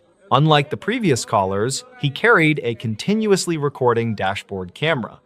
According to his report, he noticed what appeared to be a person standing beside the bridge long before reaching the location because the reflective stripes on the figure's clothing briefly caught his headlights. Expecting someone to wave for help, he reduced speed while preparing to stop. Instead, the figure remained motionless until the truck rounded the final curve. At that point, it disappeared from view. The driver immediately checked both side mirrors, expecting to see someone walking along the shoulder. The road behind him remained completely empty. Investigators obtained the dashboard camera footage, hoping it would identify the individual. The recording confirmed that the driver slowed significantly while approaching the bridge. It also showed a faint upright shape near the roadside, lasting only a fraction of a second before disappearing behind the truck's headlights. Image specialists enhanced the footage repeatedly, but could not determine whether the object represented a person, vegetation, or a brief lighting distortion caused by moisture on the camera lens. The video neither confirmed nor disproved the driver's statement, leaving detectives with evidence that raised more questions than answers. The investigation expanded after 3 additional motorists reported remarkably similar experiences during the following week. None of the witnesses knew one another, and each contacted emergency dispatch before local media became aware of the earlier reports. Every statement described the same section of Hollow Creek Road. Every witness believed they had seen someone standing beside the abandoned bridge. Every search conducted immediately afterward found nothing. Detectives carefully compared timelines, weather conditions, traffic volume, and witness backgrounds, expecting to identify a common factor linking the reports. The only consistent element remained the location itself. Rather than increasing routine patrols, the sheriff assigned 2 deputies to remain hidden near the bridge during several consecutive nights. Their objective was simple. If someone was deliberately frightening motorists, officers intended to intercept the individual before another emergency call occurred. The deputies positioned their vehicles well away from the highway and monitored the bridge using night vision equipment. Hours passed without incident. Shortly before midnight on the 3rd night, one deputy observed a vehicle suddenly slowing as it approached the bridge before accelerating away moments later. Dispatch immediately received another call from the driver reporting a person standing beside the roadway. The deputies reached the exact location in less than 40 seconds. Once again, nobody was there. Following that incident, engineers from the Tennessee Department of Transportation inspected the roadway, searching for reflective signs, damaged guardrails, unusual shadows, or roadside objects capable of creating the illusion of a standing person under certain lighting conditions. Surveyors mapped every tree, utility pole, and roadside marker visible from approaching vehicles. Computer simulations using identical vehicle headlights failed to recreate the appearance consistently described by witnesses. Although several combinations of shadows briefly resembled human shapes, none matched the reported height, position, or timing documented throughout the investigation. Detectives reluctantly ruled out the possibility that every witness had experienced the same optical illusion. As investigators reviewed older county archives, they discovered something unexpected. Nearly 23 years earlier, highway maintenance supervisors had submitted several reports describing motorists stopping along the same bridge after believing someone had been standing beside the road. Those reports contained no mention of ghost stories, local legends, or supernatural explanations. Instead, maintenance crews requested additional warning signs because drivers repeatedly braked unexpectedly while passing through the area after dark. The request was eventually denied after engineers failed to identify any roadway hazard requiring corrective action. The documents were quietly archived and forgotten until the current investigation brought them to light decades later. The sheriff officially closed the case after 6 weeks without identifying a suspect, uncovering evidence of criminal activity, or documenting additional reports. No missing persons were connected to the location, and no witnesses ever claimed the figure attempted to approach their vehicles or communicate with them. Detectives deliberately avoided labeling the incident as paranormal, concluding only that repeated witness observations could not be explained using the available evidence. Even today, Hollow Creek Road remains open to public traffic, carrying thousands of vehicles every year without incident. Yet, among local deputies who worked the investigation, one memory has endured. Every driver who reported the mysterious figure described the same reaction before contacting emergency dispatch. None believed they had encountered a ghost. Every one of them believed they had seen an ordinary person who desperately needed help. That simple assumption was exactly what brought them back to the bridge and exactly safely, permanently, officially closed the bizarre, terrifying case. In this new story, every July, millions of Americans leave home believing the most dangerous part of their vacation will be heavy traffic, bad weather, or a flat tire somewhere along an unfamiliar highway. Most return with photographs, souvenirs, and stories they'll happily tell for years. Others return with experiences they rarely mention, not because no one would believe them, but because they still cannot explain what happened. Over the last 4 decades, sheriff departments, state police agencies, and local newspapers across the United States have quietly documented dozens of unusual reports connected to July road trips. None were ever officially linked together. Different states, different highways, different families. Yet investigators reviewing the records years later noticed something unsettling. Every witness insisted their trip changed forever after making one decision they believed was completely ordinary. The first case began during the second week of July 2015. Robert and Lisa Campbell had spent nearly 6 months planning a 2-week road trip from Missouri to Yellowstone National Park. Both were recently retired school teachers who preferred scenic back roads over busy interstates. Their travel journal, recovered months later by relatives, documented nearly every stop along the journey, including restaurants, fuel receipts, hiking trails, and conversations with local residents. It would eventually become one of the most detailed records investigators had available. On July 10th, shortly after leaving eastern Wyoming, the couple stopped at a small family-owned diner where another customer suggested a little-known scenic highway that crossed hundreds of miles of open prairie before reconnecting with the interstate farther north. According to him, the drive offered spectacular sunsets and almost no traffic. Robert marked the route inside his paper atlas before thanking the man. Security footage later confirmed the conversation lasted less than 2 minutes. No one ever identified the traveler who recommended the road. The first 100 miles were exactly as promised. Endless grasslands stretched toward distant mountains, while the evening sun painted the horizon deep shades of orange and gold. Robert stopped several times to photograph abandoned barns, windmills, and grazing antelope. Lisa continued writing inside her travel journal, describing the highway as one of the quietest roads they had ever driven.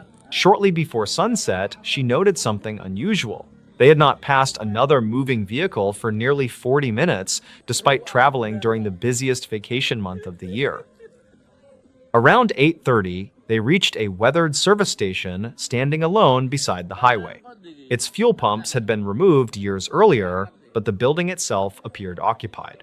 An elderly woman sweeping the front porch smiled and asked whether they were heading north.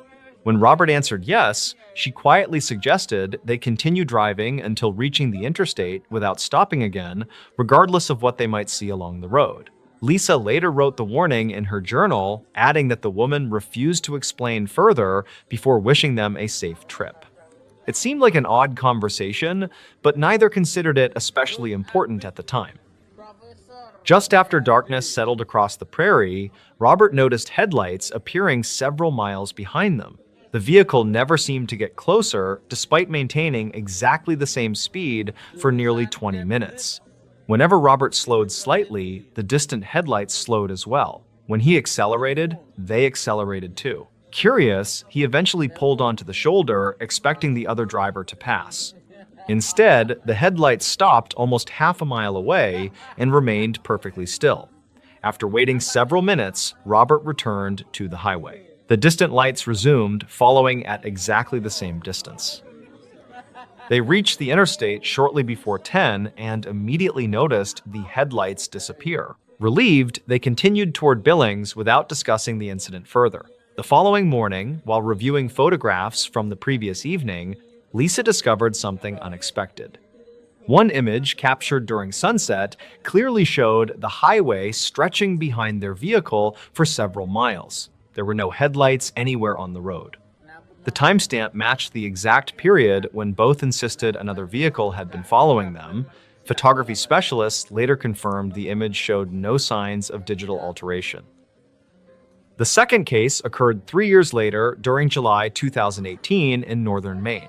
Brothers Kevin and Thomas Riley planned a fishing trip near the Canadian border. Their route crossed long stretches of forest where gas stations became increasingly rare after sunset. Shortly after 9, they stopped at a lonely convenience store to buy coffee and ask about the quickest route to their rented cabin. The cashier looked toward the parking lot before asking whether they had seen an older green station wagon parked outside. Both brothers turned toward the windows. The parking lot contained only their pickup truck. When they answered no, the cashier quietly apologized and changed the subject. Less than an hour later, Kevin noticed an older green station wagon parked beside the highway with its hood raised. Assuming someone needed assistance, he slowed almost to a stop. Before either brother could open the doors, another pickup traveling in the opposite direction repeatedly flashed its headlights. The driver leaned out his window and shouted only 3 words, "Keep driving now." Kevin accelerated without hesitation. When they glanced back through the rear window, less than 30 seconds later, the station wagon had disappeared. The shoulder where it had been parked stretched empty beneath the moonlight. State police later confirmed no disabled vehicles were reported anywhere along that section of highway that evening. The final case came from southern West Virginia during July 2022. Emily Foster, a travel nurse from North Carolina, accepted a temporary assignment in Charleston and decided to spend several days exploring small Appalachian towns before beginning work. Unlike the previous witnesses, Emily carried a dashboard camera recording continuously throughout the trip. Shortly after entering an isolated mountain highway, she encountered a handwritten detour sign directing traffic away from ongoing bridge repairs. The route eventually led through a nearly abandoned coal community where every storefront appeared empty except one small grocery store still displaying fresh produce outside the entrance. Emily purchased bottled water, spoke briefly with the elderly owner, and continued driving. The receipt recovered from her wallet showed the purchase occurred at 4:23 that afternoon. 3 weeks later, curious about the unusual town, Emily attempted to revisit the grocery store while returning home. She never found it. Local residents insisted no grocery had operated there for nearly 15 years. Historical records later confirmed the building had been destroyed during a flood long before Emily claimed to have stopped there. Even more puzzling, the bottled water she purchased remained inside her vehicle, bearing the faded store label investigators could not match to any currently registered business in West Virginia. The receipt identified a tax registration number belonging to a company officially dissolved in 2016. No explanation accounted for how she obtained either item. Years later, a transportation researcher comparing unusual travel reports noticed an unexpected connection linking all 3 cases. None involved violence, none resulted in disappearances. Every traveler returned home safely, yet each witness received an unexplained warning from a stranger shortly before experiencing something investigators could never verify. The warnings differed only slightly. Keep driving, don't stop, stay on the highway, reach the interstate before dark. No official investigation ever determined why those warnings appeared so consistently across different states separated by thousands of miles. Perhaps they meant nothing at all. Or perhaps every July, somewhere along America's loneliest highways, ordinary travelers unknowingly pass through places where experience had still been standing. Would the light have stopped there instead? In this new story, on July 26, 2019, emergency responders were dispatched to a narrow stretch of State Route 16 in southern West Virginia after several passing motorists reported finding an abandoned pickup truck resting against a roadside guardrail. The collision itself appeared minor. The airbags had not deployed, the windshield remained intact, and investigators found no evidence suggesting another vehicle had been involved. What immediately concerned deputies was the complete absence of the driver. The truck's engine was still warm when the first deputy arrived, the headlights remained on, and the driver's wallet, cell phone, and vehicle keys were all found inside the cab. Under ordinary circumstances, investigators expected to locate the driver somewhere nearby within a matter of minutes. Instead, the search developed into one of the most unusual missing person investigations the county had handled in years. The truck belonged to 43-year-old Michael Turner, an electrical contractor from Beckley who had spent the afternoon inspecting power equipment at several rural substations following severe summer storms earlier that week. Company records confirmed he completed his final inspection shortly after 8 o'clock before beginning the 70-minute drive home. GPS records taken from his work tablet showed nothing unusual during most of the journey. He stopped briefly at a gas station, purchased coffee, and continued north along the same highway he had driven dozens of times before. Security cameras showed him leaving alone. Nothing in his behavior suggested confusion, distress, or any intention of changing his route. Deputies began searching the immediate area under the assumption that Turner had been injured and wandered into the surrounding woods seeking help. Volunteer firefighters, tracking teams, thermal imaging drones, and canine units spent the remainder of the night examining nearly 3 miles of steep forest surrounding the crash site. Fresh tire marks confirmed the pickup had gradually drifted onto the shoulder before striking the guardrail at relatively low speed. There were no signs of sudden braking, evasive steering, or mechanical failure. More puzzling still, investigators found only a single set of footprints leading away from the driver's door. Those tracks continued for approximately 80 yards before ending abruptly on a patch of exposed rock where tracking dogs lost the scent entirely. During the following morning, accident reconstruction specialists examined the vehicle in greater detail. They found no evidence of intoxication, medical distress, or equipment failure. The truck contained unopened groceries, work documents neatly organized on the passenger seat, and a cooler holding medication Turner was expected to take that evening. His wedding ring remained on the center console after he had apparently removed it while working earlier that day, a habit his wife later confirmed. Everything inside the truck suggested a man expecting to arrive home within the hour. Nothing suggested someone preparing to disappear voluntarily. Investigators next focused on Turner's digital activity. His mobile phone had stopped transmitting only moments before deputies arrived, but technicians recovered location data covering the final 30 minutes of his drive. The information revealed something unexpected. Although the truck had remained on State Route 16, the phone's internal compass repeatedly registered abrupt directional changes inconsistent with the road itself. Analysts initially suspected a software error until identical anomalies appeared in data collected from Turner's dashboard navigation system. Whatever caused the irregular readings affected 2 independent devices operating through different sensors. Engineers were unable to reproduce the malfunction during later testing. As search operations expanded, detectives interviewed motorists who had driven the same stretch of highway that evening. Most remembered nothing unusual beyond the abandoned pickup. One witness, however, provided a timeline that complicated the investigation.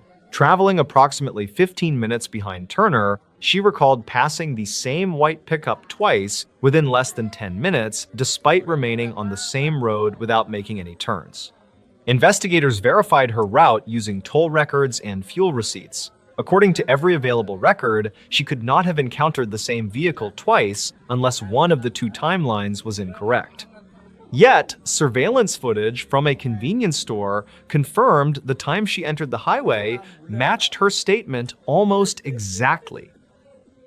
State police analysts reviewed traffic cameras from neighboring counties, hoping to establish Turner's complete route. Every camera showed the pickup exactly where investigators expected until the final 12-mile section approaching the crash site.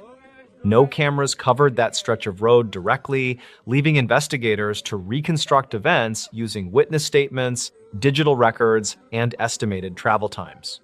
The resulting timeline contained an unexplained gap of nearly 26 minutes. Based on the distance involved, Turner should have reached the crash location long before emergency calls were placed. No evidence explained where he had been during those missing minutes. Search teams remained in the area for 12 consecutive days. Helicopters equipped with infrared cameras surveyed nearby ridgelines, dive teams searched ponds and abandoned quarry pits. Hundreds of volunteers walked carefully spaced grid patterns across dense woodland. Despite covering more than 1,800 acres, investigators recovered nothing beyond the original footprints ending on exposed stone. The absence of additional physical evidence gradually shifted attention away from the surrounding forest and toward the unanswered questions contained within the timeline itself. Several months later, forensic analysts completed a detailed examination of the pickup's onboard computer. Among thousands of ordinary vehicle records, technicians discovered that every electronic system inside the truck had briefly lost synchronized time shortly before the collision. The discrepancy lasted only 43 seconds before correcting automatically. Individually, such errors occasionally occurred in modern vehicles. What attracted investigators' attention was that Turner's phone, work tablet, and dashboard navigation system all recorded nearly the same unexplained interruption within the same minute. Specialists from both the vehicle manufacturer and the software companies involved agreed on only one point. They had never encountered identical timing anomalies across 4 independent electronic systems operating simultaneously. The investigation officially remains open. Michael Turner has never been located, and no evidence has emerged indicating he intentionally disappeared or became the victim of a known crime. His truck still sits inside a secured evidence facility, preserved because investigators believe advances in digital forensics may someday explain details that current technology cannot.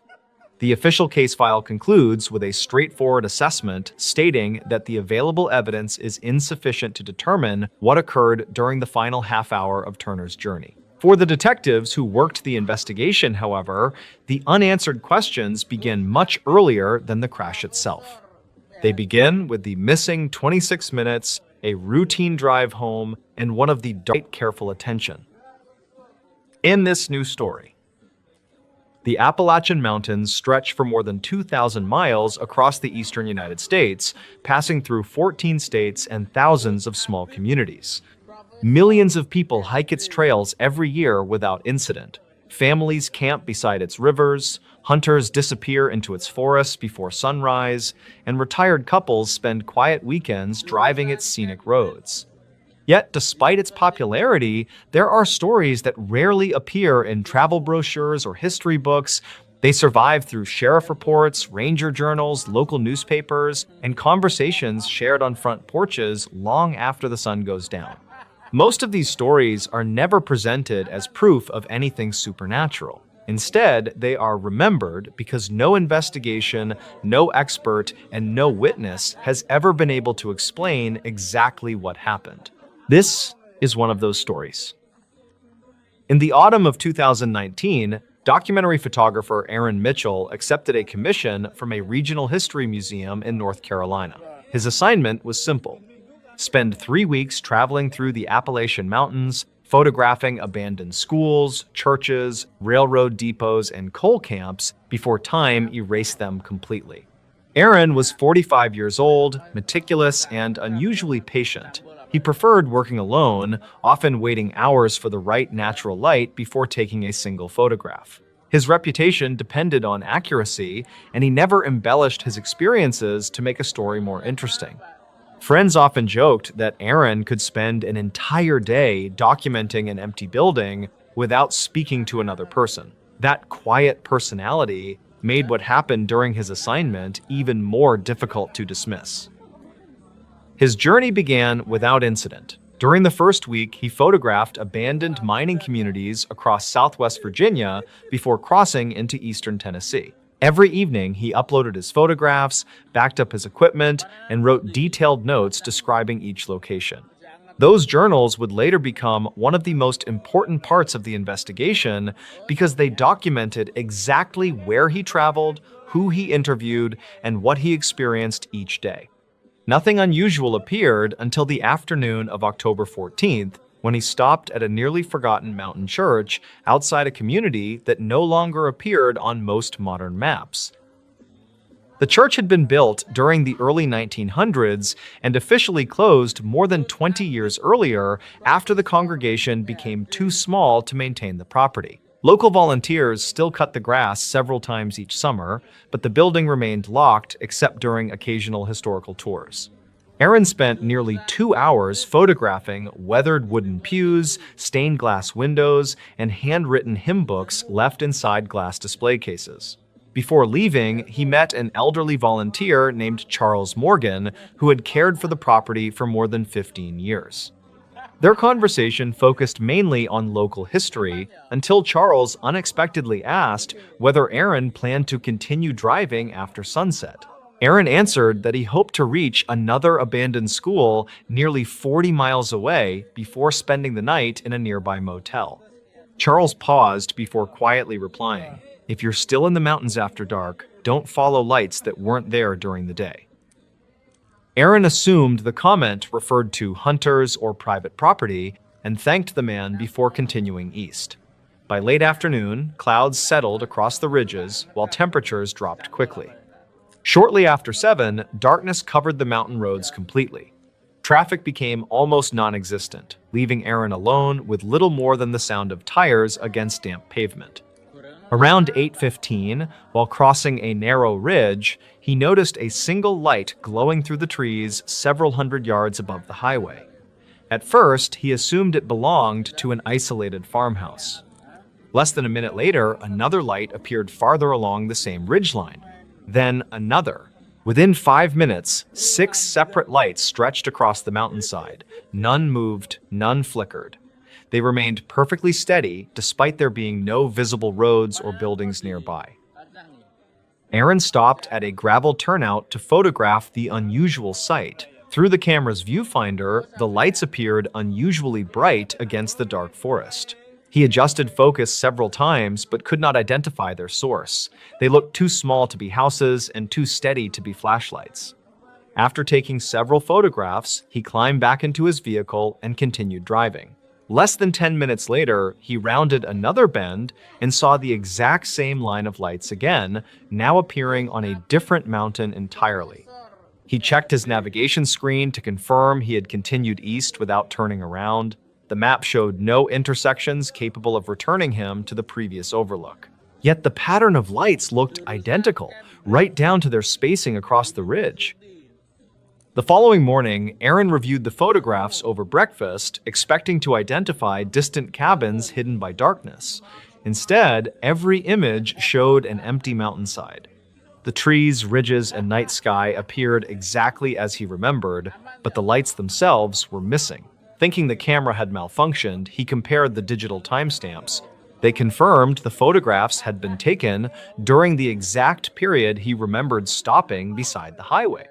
Even stranger, his handwritten journal contained a sketch of the lights drawn immediately afterward while the memory remained fresh. Aaron rarely sketched anything unless he believed it might help identify a location later. Rather than dismissing the incident, Aaron returned to the same overlook the following evening under nearly identical weather conditions. He waited almost 3 hours. The lights never appeared. During the drive back, he stopped at a small diner where several longtime residents gathered each night after work. Curious, he casually mentioned seeing unexplained lights on the mountain. The conversation around him stopped almost immediately. Finally, an older woman seated near the window asked him a question. Were they all in a straight line? Aaron nodded. Without another word, the woman finished her coffee and quietly left the diner. No one laughed, no one offered an explanation. Instead, the owner walked over and changed the subject entirely, asking Aaron where he planned to travel next. Only after the other customers had gone did the owner explain why everyone became uncomfortable. Similar reports had circulated locally for generations. Hunters, utility workers, volunteer firefighters, and even state forestry employees occasionally described rows of steady lights appearing where no structures existed. Search teams sent to investigate never found electrical equipment, campsites, or evidence anyone had been on the ridges at all. Aaron spent the next several days researching county archives instead of photographing abandoned buildings. Inside a historical society office, he discovered newspaper clippings dating back to the 1950s describing unidentified mountain lights observed by unrelated witnesses across different decades. None of the reports claimed anything supernatural. Most suggested atmospheric conditions, distant vehicles, or optical illusions. Yet each investigation reached the same conclusion. No explanation fully matched the observations because the lights often appeared where roads had never existed. One forestry report even noted that helicopters flown over the reported locations during daylight found nothing but dense, untouched forest. When Aaron returned home, he organized the material into a presentation for the museum that had hired him. To the surprise of his colleagues, he removed every reference to the lights before the exhibit opened. Later, one curator asked why he excluded what seemed like the most interesting part of the assignment. Aaron's answer was simple. The photographs couldn't prove what I saw. The witnesses couldn't prove what they remembered. But none of us could explain it either. Years have passed since Aaron's journey through the Appalachians. The museum still displays his photographs of abandoned churches, forgotten schools, and empty coal towns. Visitors admire the images without realizing one chapter of the trip was intentionally left out. Somewhere among those mountains are ridges where experienced hunters refuse to chase distant lights after sunset, not because they believe every story they have heard, but because too many ordinary people with nothing to gain by inventing them, have described the same impossible sight for more than half a century. Perhaps there is a perfectly ordinary explanation waiting to be discovered. Or perhaps the Appalachian Mountains still keep a few stories that yet the complete story still refuses to fit together. In this new story, there is a particular kind of silence that settles over small Appalachian towns during the final weeks of summer. By August, the days are still warm, but darkness arrives a little earlier. Porch lights appear before dinner is finished, and the forests surrounding isolated communities seem to grow larger after sunset. Most nights pass without anything worth remembering. But in August of 2019, families living along a quiet valley in Western Virginia began noticing something strange. It always happened between midnight and 3 in the morning. Nobody disappeared, no homes were broken into, and no crime was ever established. Yet before the month ended, several families had stopped sleeping upstairs, children were staying with relatives, and deputies were quietly driving the same roads every night, trying to discover who kept leaving the porch lights on at houses where nobody lived. The valley contained fewer than 40 occupied homes scattered along 7 miles of narrow road between 2 forested ridges. Many properties had belonged to the same families for generations. Several older houses stood empty after their owners died or moved closer to larger towns, leaving dark windows and overgrown yards between occupied residences.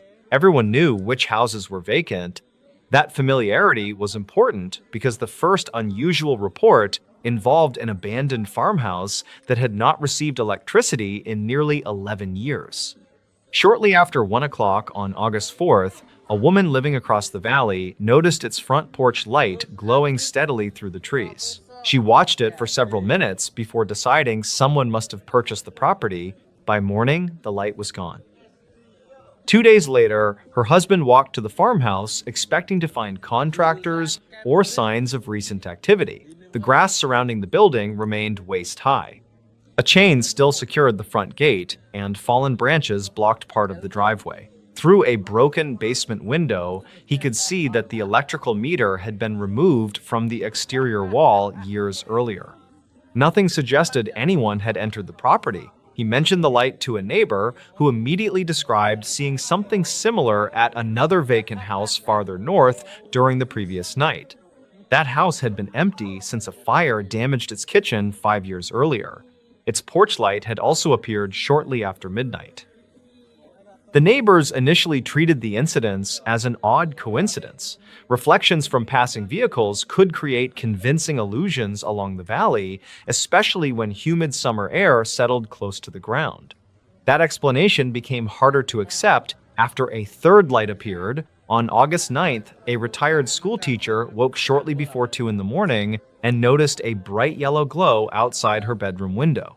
An abandoned cottage stood across the road approximately 100 yards from her property. Its porch was illuminated clearly enough that she could see the railing and front steps.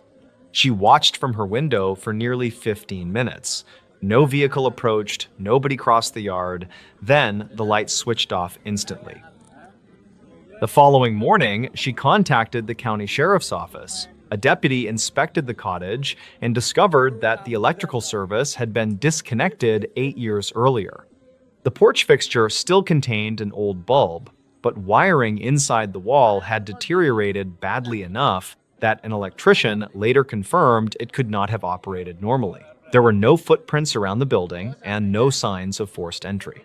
The deputy considered the possibility of someone using a battery-powered lamp positioned behind the fixture as a prank, but removing the glass cover revealed years of dirt and insects that appeared completely undisturbed. The incident was documented and initially classified as suspicious activity. During the next week, the report spread along the valley. 5 vacant houses were involved, each separated by significant distance. Residents consistently described only one illuminated porch at a time. The light usually appeared after midnight and remained visible for several minutes before disappearing. Nobody reported seeing lights inside the houses themselves. Nobody saw vehicles parked nearby. More importantly, the sequence seemed to move gradually north. The first report came from the southern end of the valley. Each later sighting occurred at another abandoned property farther along the same road. By August 15th, deputies realized the next vacant house in that direction stood directly beside an occupied home containing a family with 2 young children. Rather than waiting for another report, 2 deputies parked their patrol vehicles away from the road and watched the property overnight. They arrived before 11 and inspected the abandoned house while daylight remained. Every door was secured, every room was empty, and the porch light had no functioning electrical connection. One deputy positioned himself in woodland overlooking the front entrance, while the second remained inside an unmarked vehicle farther down the road. For almost 3 hours, nothing happened. Then, at 1:38 a.m., the deputy in the woods radioed that the porch had become illuminated. The second deputy reached the house in less than a minute. By then, the light had disappeared. Both officers searched the building and surrounding property using flashlights and thermal equipment. They found no person. The doors remained locked, windows remained secured, and vegetation surrounding the porch showed no evidence that anyone had recently walked through it. The officer who witnessed the light was certain it had originated near the porch ceiling rather than from passing headlights. His body camera had been operating throughout the observation, but the house stood near the edge of the recording's visible range. The footage showed a faint increase in brightness for approximately 40 seconds before darkness returned. it could not identify the source. The sheriff's office increased overnight patrols without publicly discussing the pattern. Investigators worried that publicity might encourage copycats and make the original activity impossible to separate from pranks. Meanwhile, residents began changing their routines. Some closed curtains before sunset, others installed motion lights and cameras. Several families began leaving dogs indoors overnight. The atmosphere throughout the valley changed despite nothing openly threatening having occurred. People were not frightened because someone had attacked them. They were frightened because something appeared to be moving slowly from one abandoned house to the next, and nobody knew what would happen when there were no empty houses left. On August 19th, that question became more difficult to ignore. The next property north had been abandoned only temporarily. Its owner, an 80-year-old widower, was recovering from surgery at his daughter's home several counties away. A neighbor watching the property noticed the porch light illuminated at 2:06 a.m. and immediately contacted deputies. Officers arrived while the light was still visible from the road. According to the incident report, it disappeared as the first patrol vehicle entered the driveway. Deputies searched the house and found nothing disturbed. Unlike the earlier properties, this home still had active electricity. Examination of the security system showed something unexpected. The porch light switch inside the locked house had physically moved into the on position. The homeowner insisted he had switched every exterior light off before leaving. Investigators could not prove otherwise. There was no smart home system, timer, or remote control connected to the fixture. Someone inside the house could easily have operated the switch, yet cameras installed at neighboring properties showed no person approaching or leaving during the relevant period. Doors showed no evidence of tampering. Windows remained locked from inside. Nothing was stolen. The incident provided the first clear evidence that the phenomenon might involve actual human interference, but it simultaneously made that possibility harder to understand. 3 nights passed without another light. Residents began hoping the strange sequence had ended. Then, shortly after midnight on August 23rd, something entirely different happened. A family living near the northern end of the valley woke to their front porch, light turning on. Their house was occupied. The father checked the hallway and confirmed everyone was inside. He walked toward the front room, expecting an electrical problem. Before reaching the door, he noticed a shadow moving across the curtains from outside. It passed slowly from one side of the porch to the other and stopped near the front steps. He immediately moved his family into an upstairs bedroom and contacted emergency dispatch. Deputies arrived 7 minutes later. The porch light remained on. Nobody was outside. Fresh mud covered part of the yard after an afternoon storm, yet no footprints approached the porch from the road or surrounding forest. Investigators searched beneath the house, behind nearby sheds, and along the creek bordering the property. Nothing was found. A motion-activated camera mounted above the garage had recorded the entire front yard. At 12:17 a.m., the porch light activated. Approximately 9 seconds later, the camera briefly adjusted its exposure as though something had moved close to the porch. No person appeared anywhere in the recording. The light remained on until the homeowner eventually switched it off after deputies completed their search. That became the final incident reported during August. The sheriff's office continued patrols through September, but no additional porch lights appeared unexpectedly. Investigators examined electrical systems at several affected properties, interviewed residents, reviewed camera recordings, and searched for connections between previous owners. Nothing produced a convincing explanation. The abandoned houses belonged to unrelated families. Their electrical conditions varied significantly. Some had functioning wiring, while others had been disconnected from the grid for years. There was no evidence linking the incidents to trespassers, teenagers, former residents, or anyone living nearby. Years later, several of the abandoned houses were demolished or renovated. New families moved into 2 properties without reporting anything unusual. The valley returned to the quiet routine it had known before that summer. Children grew older, residents moved away, and many people stopped discussing what happened. Yet, those who lived there during August 2019 still remember the order in which the lights appeared. One house after another, always moving north, always after midnight, always illuminating a porch where nobody should have been standing. The strangest detail was discovered much later when a retired deputy reviewed his notes while preparing old records for storage. He plotted every affected property on a county map and noticed something investigators had overlooked during the original response. The houses were not merely arranged from south to north. Each successive property stood almost exactly the same distance farther along the road. When the final occupied house was added to the sequence, the pattern formed a steady progression through the valley, as though something had been stopping at one porch every few nights before continuing toward the next. There should have been one more stop. Less than a mile beyond the final house stood another abandoned property hidden behind trees at the northern edge of the valley. Investigators had never included it because no unusual activity was reported there. When the retired deputy checked historical property records, he discovered why.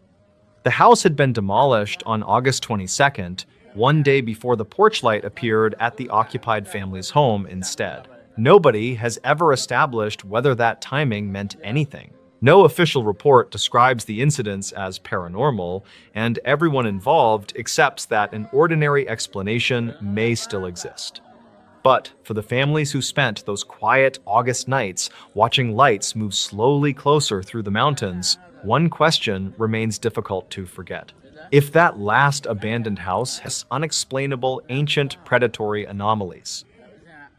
The new house seemed perfect until we heard someone upstairs. Deep within the historic suburban neighborhoods of Savannah, a young married couple purchased their beautiful colonial dream home. During the humid autumn of 2020, they completely renovated the massive historic wooden structure very carefully. What actually happened during their very first night indoors completely defies any basic, logical, modern scientific explanation today. Archived notes from the subsequent state police investigation describe a highly disturbing timeline of terrifying late-night events. 32-year-old Liam worked as a highly dedicated structural architect designing complex commercial office buildings daily. His highly capable wife was a 30-year-old financial accountant named Chloe, who frequently worked remotely indoors. Their primary professional goal required them to quickly establish a quiet, comfortable domestic life away from noisy apartments. The county file from 2009 actually mentioned several highly unusual trespassing complaints regarding this exact property. They officially arrived on October 12th and immediately began carefully unpacking their heavy cardboard boxes in the parlor. The first quiet afternoon passed entirely without any significant dangerous incidents as the exhausted couple arranged their furniture. State records confirm the regional weather forecast predicted clear skies and dropping temperatures for that entire dark night.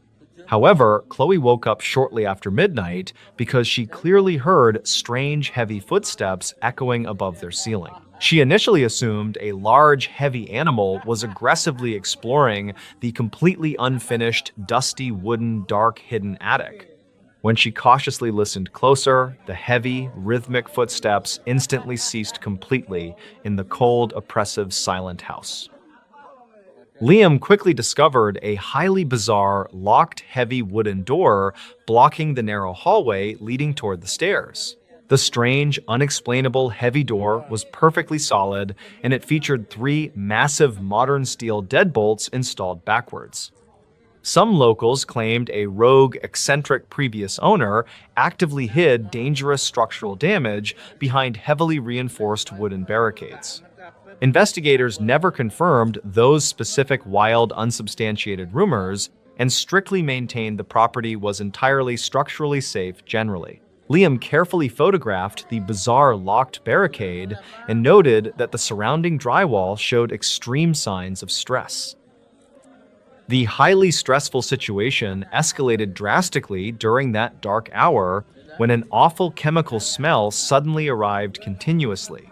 Reportedly, the foul, suffocating odor tightly resembled burning synthetic plastic mixed heavily with the sharp scent of sulfur. Both dedicated homeowners immediately started coughing violently and aggressively struggling to breathe properly inside their completely sealed bedroom. Liam quickly grabbed his portable emergency radio to call for immediate outside medical assistance, but only received static.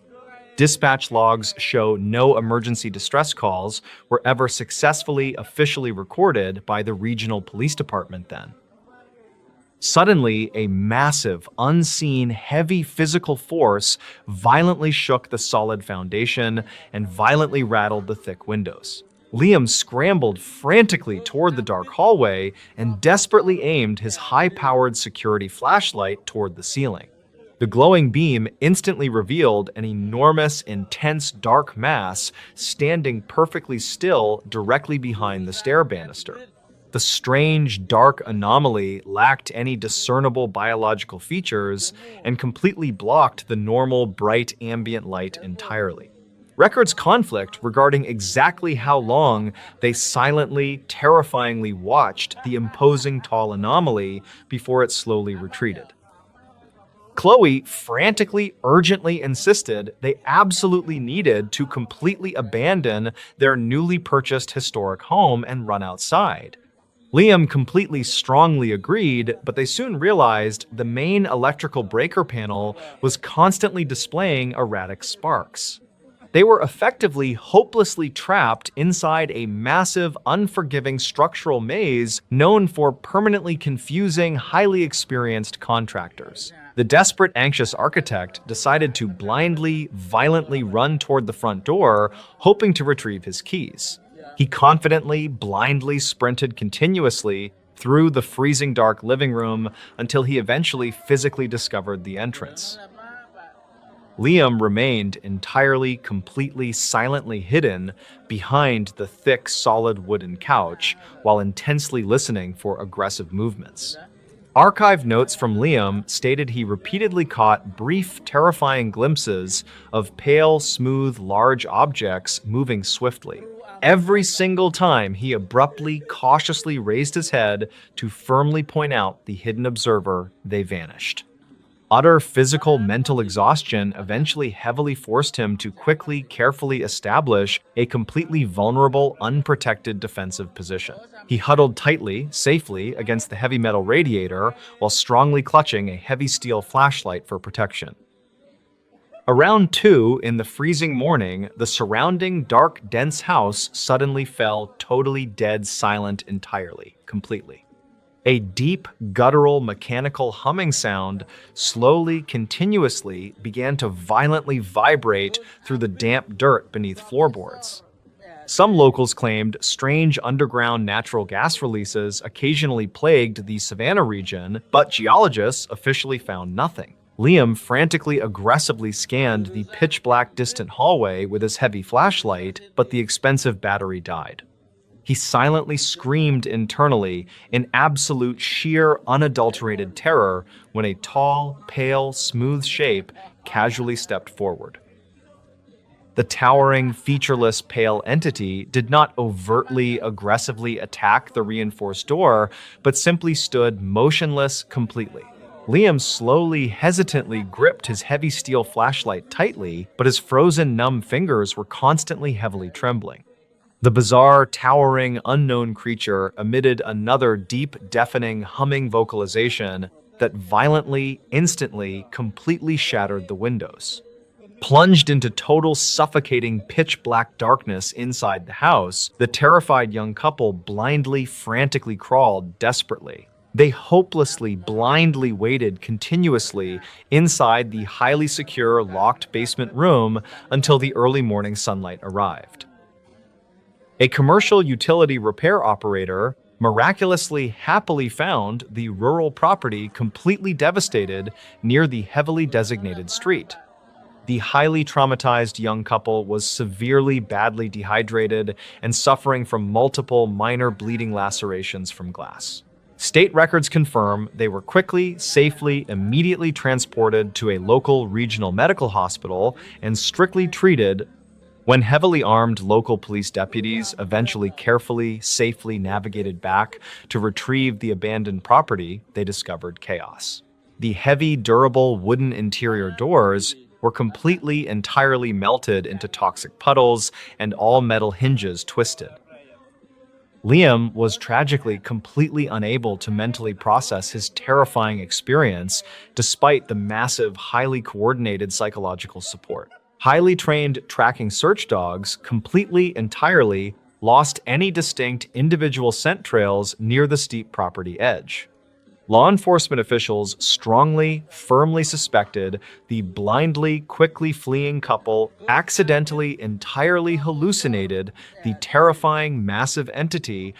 However, they absolutely could not realistically explain how the heavy steel locks were completely melted by temperatures. The overwhelming putrid atmospheric sulfur smell and the highly localized underground ground vibrations also strictly remained completely unsolved. Chloe fully abandoned her promising financial accounting career and rapidly moved to a highly bustling city. She strictly refused to conduct any further public media interviews regarding her terrifying, unexplainable house experiences.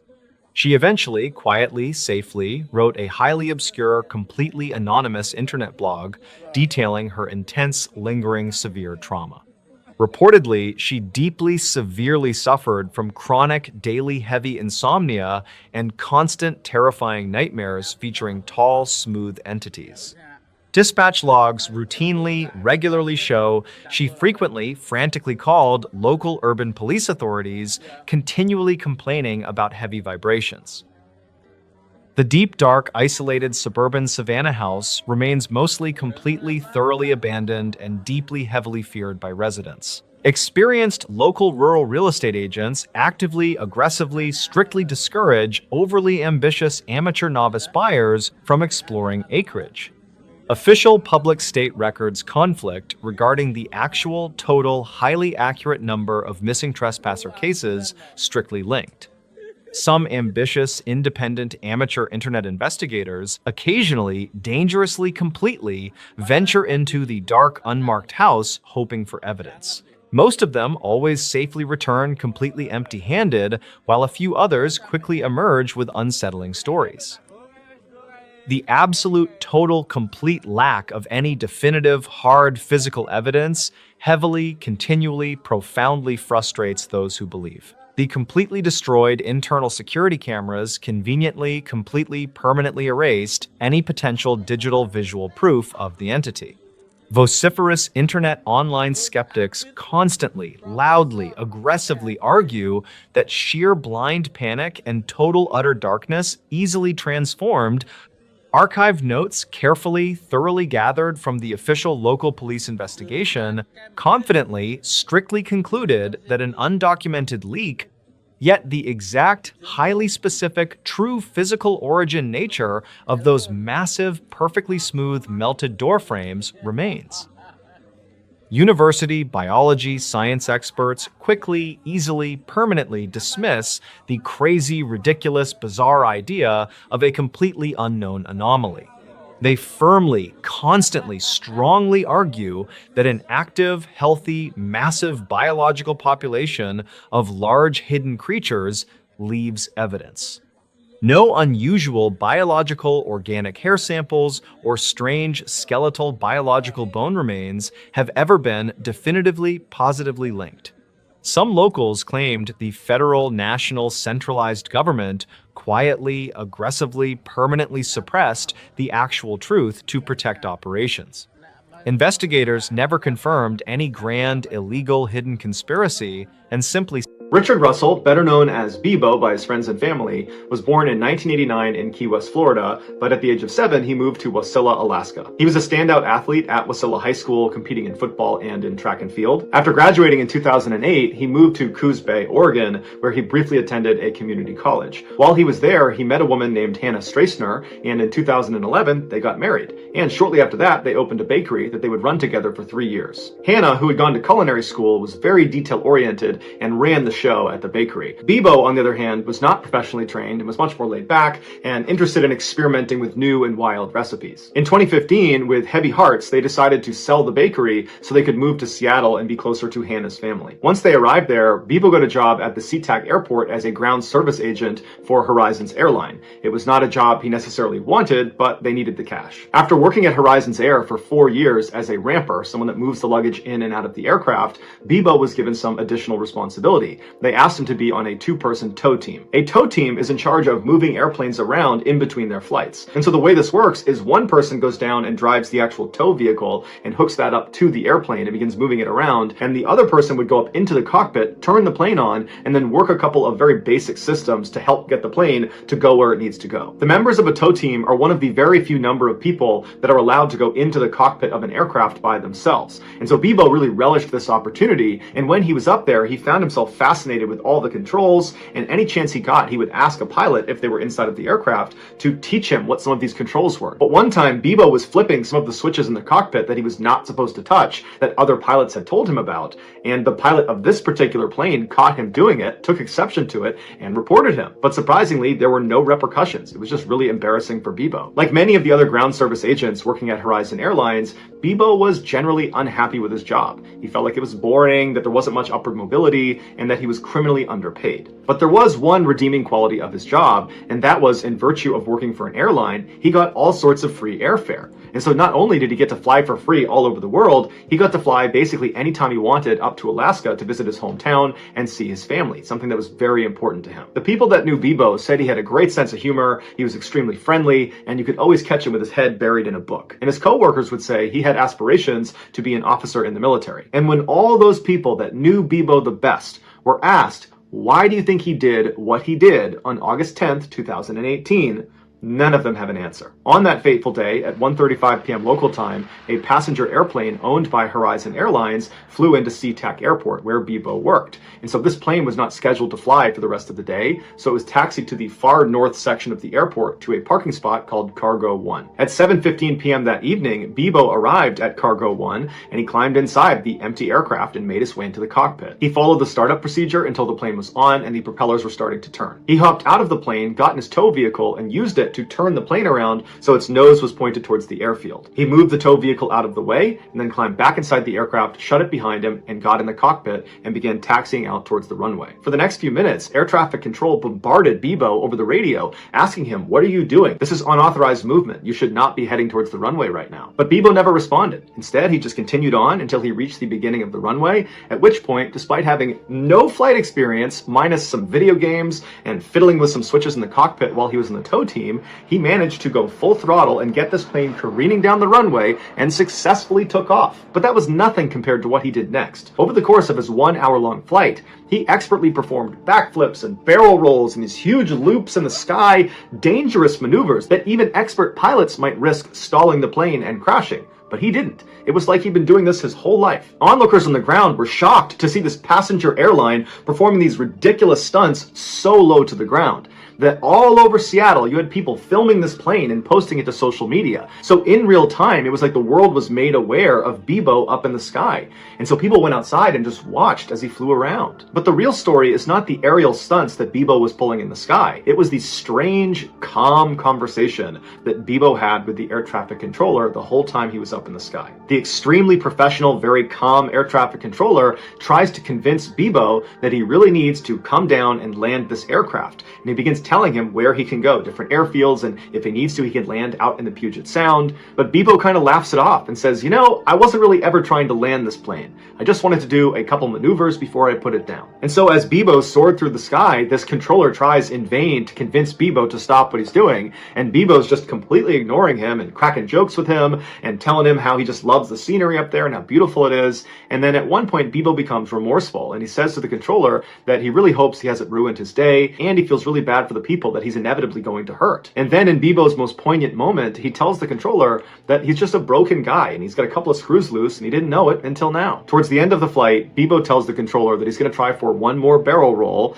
and if it goes well, he's going to go nose down and call it a night. The controller tries to convince him that it's still possible to try to land, but at this point, Bebo's not listening. At 8:45 p.m., the nose of the plane was seen pointed straight down at the Earth. 1 minute later, at 8:46 p.m., Bebo intentionally crashed into a small island off the coast of Seattle. He was the only fatality in the crash. Here is a condensed version of some of the commentary between Bebo and the air traffic controller, along with some of the real footage of him flying the plane. I just kind of want to do a couple maneuvers, see what it can do before I put it down, you know? Approach welcome, final runway 16 right. Welcome. Man, I'm a ground service agent. I don't know what that is. There is the runway just off your right side and about a mile. Do you see that? Yeah, I wouldn't know how to land it. I wasn't really planning on landing it. I got a lot of people that care about me, and it's going to disappoint them to hear that I did this. I would like to apologize to each and every one of them. Just a broken guy. Got a few screws loose, I guess. Never really knew it until now. I think I'm gonna try to do a barrel roll, and if that goes good, I'll just go nose down and call it a night. How Bebo was able to take off and fly around and pull these stunts without any formal training remains a mystery. Some people believe he was planning this for a long time, which is why whenever he was in the cockpit, when he was in the tow team, he would ask pilots to explain the different switches and toggles and how to use them, and he would feign that he was just curious, when in reality he was actually trying to learn how to fly the plane. As for the incredible stunts he was doing, it's believed he did learn those in a video game. But even if this is true, that he learned how to fly a plane by asking a couple questions and playing video games, the chances of it working out and actually successfully taking off and doing what he did are astronomically low. Normal people can't do that. And that's why the internet gave Bebo a new nickname to commemorate the fact that basically no one could have done this, but Bebo was a very talented detective working in Paris, France. He was so talented that periodically he would get called upon by other police departments around the country to help them solve their most difficult cases. And so that year, there was this coastal town in northern France that had this string of sailors that went missing, and nobody had the slightest idea what had happened to them. And so naturally, Robert was called in to investigate. The night Robert arrived in this town, it was very late and Robert was tired, so he went straight to his hotel and he went to bed. The following morning, he got up and he went straight to the local police department to meet the local officers that he would be working with on this investigation. But when he got there, he was told that the missing sailors case had been lowered in priority because during the night, a murder had been committed down on their beach. And so that was now their main focus. And so they apologized to Robert and said, I'm sorry you came all this way for nothing, but since you're here, do you want to help us in this beach murder investigation? And Robert said, sure. The victim was a middle-aged man named Andre Monet, who owned a dress shop in Paris, France. He had recently moved to this coastal town to enjoy the beautiful scenery. When his body was discovered early that morning, it was quickly determined he had been killed by a single gunshot wound to the chest, where the bullet actually went clear through him out the other side, but they hadn't found the bullet. There were no suspects, there were no leads, there was no clear motive. However, they were able to rule out robbery because there was still money in Andre's pockets. And so Robert and the other local officers left the police station and made their way down to the beach, where they began examining the area where Andre had been found. The local officers focused on looking for the bullet, while Robert decided to walk a little ways down the beach to see if there was any evidence that had been overlooked in the initial search. And after only walking a very short distance, Robert noticed some barely visible footprints that appeared to pass right by where Andre's body had been found. And these footprints, they continued past that area and then up a flight of stairs up onto the road where they disappeared. Robert called over the other officers and told them to make plaster casts of these footprints so he could analyze them. What that meant is the officers would literally just pour liquid plaster inside of these prints, and then when they dried, they would pull that plaster out, and it would literally be a 3D model of the foot that had made the prints. And so as the officers are working on these casts, Robert says to one of the officers that these prints looked really odd to him, like they were familiar in some way, but he just couldn't place where he had seen them before. Less than an hour later, when the plaster had dried, the officers pulled them out and they handed them to Robert, and as soon as Robert looked at them, he physically reacted to what he was seeing. It was like he was disappointed. And then without saying anything, he just walked down the beach with these plaster casts until he got to this secluded area where he sat down. And he sat there for hours and hours, just staring at the plaster casts, seemingly unaffected by the sun that was blazing down on him the whole time and the tide that was very quickly creeping up on him. The local officers who were watching this, they didn't know anything about Robert. All they knew is his reputation, which is he is this totally legendary detective, and so they didn't dare question his methods, even though this seemed really odd what he was doing. Finally, by mid-afternoon, Robert would put the cast down, he would stand up, and he would walk back over to the mystified local officers. And when he walked up to them, he would say, "There's no reason to stay at the beach any longer or interview any more witnesses. I think I've solved the case." But then instead of elaborating, he just turned around and walked up off the beach and headed back for his hotel. The local officers just looked at each other and shrugged, and they left too. Early the next day, the bullet that had killed Andre Monet was found on the beach. And so when Robert showed up to the beach, the chief of police handed him this bullet in an effort to help him continue the investigation. And as soon as Robert looked at it, he sighed and said, "Okay, now I know for sure what happened." And then Robert proceeded to break down the murder. He said the killer woke up in the middle of the night on the night that Andre was killed, and he got out of his bed, he put on his clothes, and then he headed down to the beach. There, he encountered Andre Monet, a man he didn't know who was most likely out for a midnight stroll as well. The two men struck up a friendly conversation, but at some point it turned into some sort of quarrel, at which point the killer drew his pistol, shot Andre in the chest, and then fled the scene. Robert told the local police chief that the reason he knew all these details is because he had been the killer. He killed Andre Monet. But he didn't do it on purpose, and he didn't remember, because he killed Andre Monet while he was sleepwalking.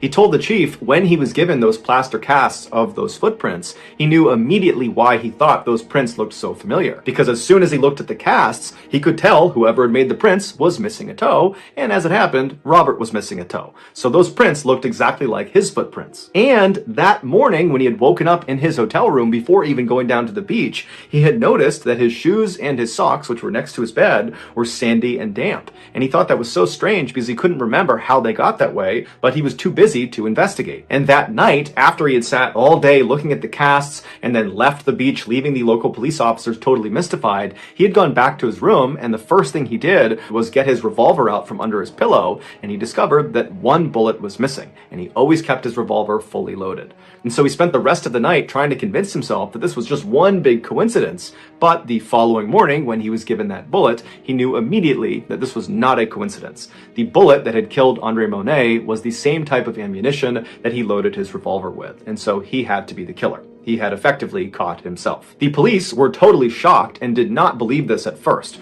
More specifically, they didn't want to believe that Robert, their star detective, was behind this horrible homicide. But eventually, after examining all the evidence, they agreed he had to be the killer. But to test whether this really was sleepwalking and not some elaborate cover-up by Robert, they decided to conduct an experiment. Robert, who was fully cooperative with the investigation, was told to sleep in this jail cell where he would be monitored 24/7 by armed guards, and in this cell with him would be a revolver loaded with blank rounds, and he was told to keep it under his pillow. For the first couple of days, nothing happened. Robert never touched the revolver during the day or when he was asleep.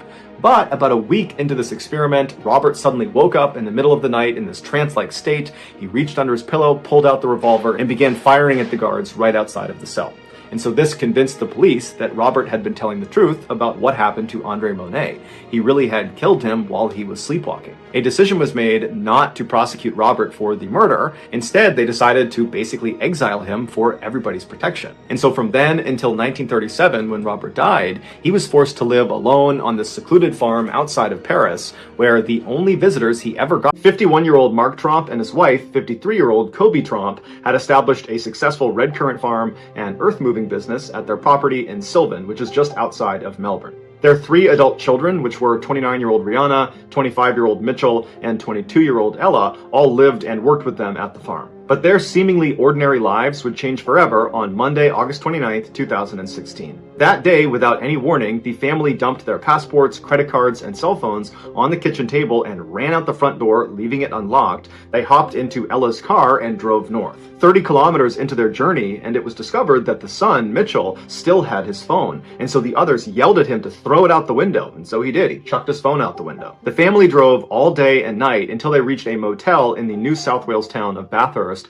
800 kilometers away to the west of Sydney. The following morning, Mitchell decided he did not want to be a part of whatever it was they were doing, and so he abandoned his family and began heading home. The remaining 4 family members did not go after Mitchell. Instead, they just piled back in the car and drove east to a popular tourist destination called the Jennelin Caves. It was there that the 2 daughters, Rihanna and Ella, decided that they also did not want to be a part of whatever it was they were doing, and so they snuck away from their parents and stole a car and began heading home. The parents, after realizing their daughters had now left, did nothing. They did not go after them. The two sisters drove south to the town of Goulburn, where they called the police to report their parents missing. The story made its way into the media, where the family was initially ridiculed for getting lost in the first place and getting completely separated in an area they should know well. This is their country. It's not a remote area. They were near big established towns the entire time. It just didn't make sense. But when police went to the Trump family farm back in Sylvan and they discovered the front door was unlocked, there were credit cards, passports, and phones on the table, suddenly it seemed like there was a lot more to this case than met the eye. And so as this strangeness came into focus in the media, people stopped ridiculing the family and began speculating what caused them to suddenly flee their house. Was it something in the water they were drinking? Was there chemicals on the farm that was screwing up their brain?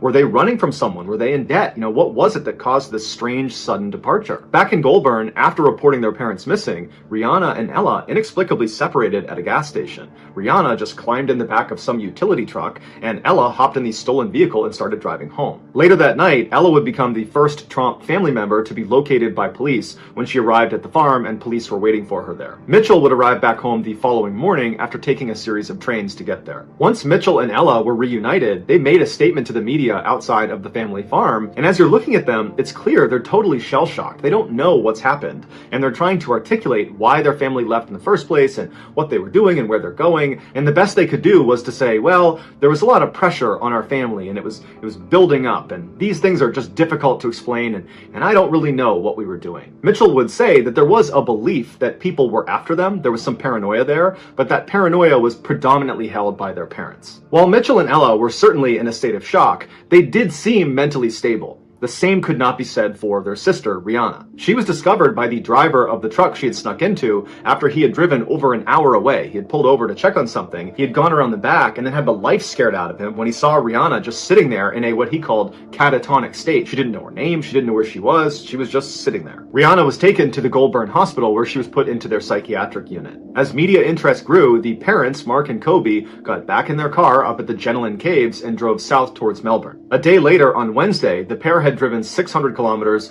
to the Victorian town of Wangaratta, where they too inexplicably separated. Kobe turned around and started heading north again by means which are still a mystery, and a day later was found 350 kilometers away in the town of Yas in a very agitated state. She was taken to a hospital there, but then transferred to the Goulburn psychiatric unit to be with her daughter, Rihanna. Mark stayed in Wangaratta, and he was there for several days, and during his time there, he was spotted by a young couple really aggressively tailgating them, and then he was spotted again on another day fleeing from the car he had been driving. Finally, on Saturday evening, all of the Trump family members were accounted for when Mark was finally discovered sitting next to the road near the Wangaratta airport. He was questioned by police and then assessed by a mental health officer and then was released into the custody of his brother, who was a police officer. And as they drove away, Mark turned around and flipped off the photographers that had converged on the spot.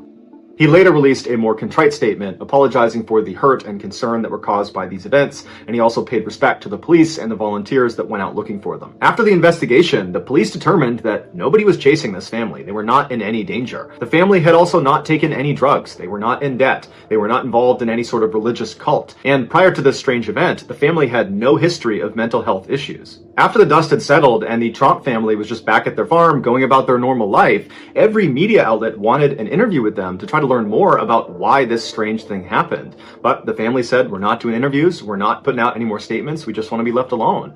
And so as a result, all people could do was theorize. And the leading theory was that the Trump family was suffering from something called folie à deux, which is a French term that means madness for two. And what happens is one person who is delusional can pass that delusion on to other people. And this typically only happens in very close-knit families or in very tight romantic relationships. While it's unclear which of the Trumps became psychotic first, doctors say it is clear at some point they were in a cycle of reinforcing each other's delusions if this folie à deux theory is the right one. While the full reasons for why the Trumps went on this strange voyage will probably darkest July nights the county has ever tried to explain.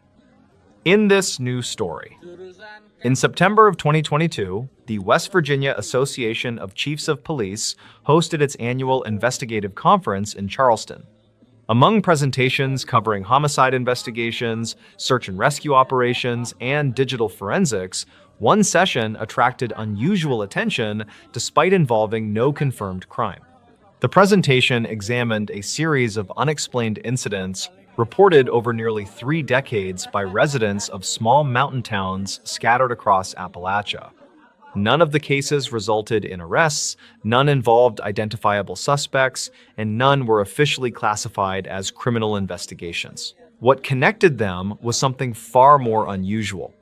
In every case, experienced investigators concluded that the available evidence supported the witnesses' accounts far more than anyone had initially expected. The first file discussed during the conference originated in Clay County, West Virginia, during November 2016. Shortly after 6 o'clock on a cold Friday evening, the owner of a family-operated hardware store contacted local deputies after discovering the business unlocked despite having personally secured it less than an hour earlier. Nothing appeared to be missing. Cash remained inside the register, expensive power tools were untouched, and surveillance cameras continued recording normally throughout the evening. Deputies initially believed an employee had accidentally returned after closing. Instead, the surveillance footage showed the front door unlocking from the inside without anyone appearing on camera. Investigators reviewed the recording repeatedly, confirming there had been no interruption, digital corruption, or evidence of tampering. The door opened slowly, remained open for approximately 20 seconds, then closed again without a single person entering or leaving the building. Forensic technicians examined the property the following morning, expecting to identify a mechanical malfunction or signs of forced entry overlooked during the initial response. The electronic lock functioned perfectly during testing, fingerprints recovered from both door handles belonged exclusively to employees, and alarm records confirmed the security system had never been deactivated. More surprisingly, investigators determined that the locking mechanism could not physically disengage unless activated either from inside the building or through an authorized access code. The owner confirmed no employee possessed remote access, while security contractors verified that no system errors had been recorded that evening. The investigation concluded without identifying how the door had opened, leaving detectives with evidence that clearly documented the event but failed to explain it. The second investigation came from a small community in eastern Kentucky during August 2018 after volunteer firefighters responded to repeated reports of lights appearing inside a long-abandoned elementary school scheduled for demolition. Residents living nearby insisted the lights appeared only briefly before disappearing again, often after midnight when no authorized workers remained on the property. Responding firefighters entered the building expecting to find trespassers. Instead, they found every classroom empty, windows secured, and electrical service disconnected months earlier. Utility records later confirmed no power had reached the building since the previous winter. Investigators considered portable generators or battery-powered lighting, yet exhaustive searches recovered nothing capable of producing the illumination described by multiple witnesses over several consecutive nights. Unlike rumors that often circulate through small communities, the reports from the abandoned school came from individuals who had little connection to one another. Statements were collected independently from delivery drivers, overnight highway maintenance workers, neighboring homeowners, and a deputy sheriff patrolling the surrounding roads. Each described lights appearing behind second-floor classroom windows before disappearing moments later. Traffic cameras positioned several blocks away failed to capture the phenomenon because the building sat beyond their field of view, leaving investigators dependent upon witness testimony supported only by repeated, unsuccessful searches. After nearly 2 weeks, the reports stopped as suddenly as they had begun, and demolition crews removed the structure later that autumn without discovering evidence that anyone had been occupying the building. The final case examined during the conference began in a mountain town along the Virginia border during January 2020. County Emergency Dispatch received several calls reporting that church bells were ringing shortly after 3 o'clock on consecutive winter mornings, despite the church itself having been closed for nearly 6 months while undergoing structural repairs. Maintenance contractors confirmed that the bell tower's electrical controls had been disconnected during renovation work and remained inoperable throughout the project. Deputies responding to the church found locked entrances, undisturbed snow surrounding the building, and no indication that anyone had entered the property overnight. Audio specialists later inspected the bell mechanism, concluding that it could not have operated without electrical power or direct mechanical force. No evidence supporting either explanation was ever found. Investigators reviewing the three incidents several years later noted that each initially appeared simple enough to resolve within hours. An unlocked store suggested burglary.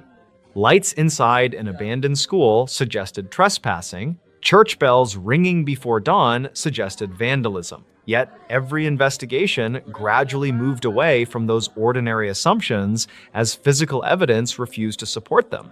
Surveillance systems functioned correctly, forensic examinations revealed no signs of criminal activity, and independent witness statements remained remarkably consistent throughout each inquiry.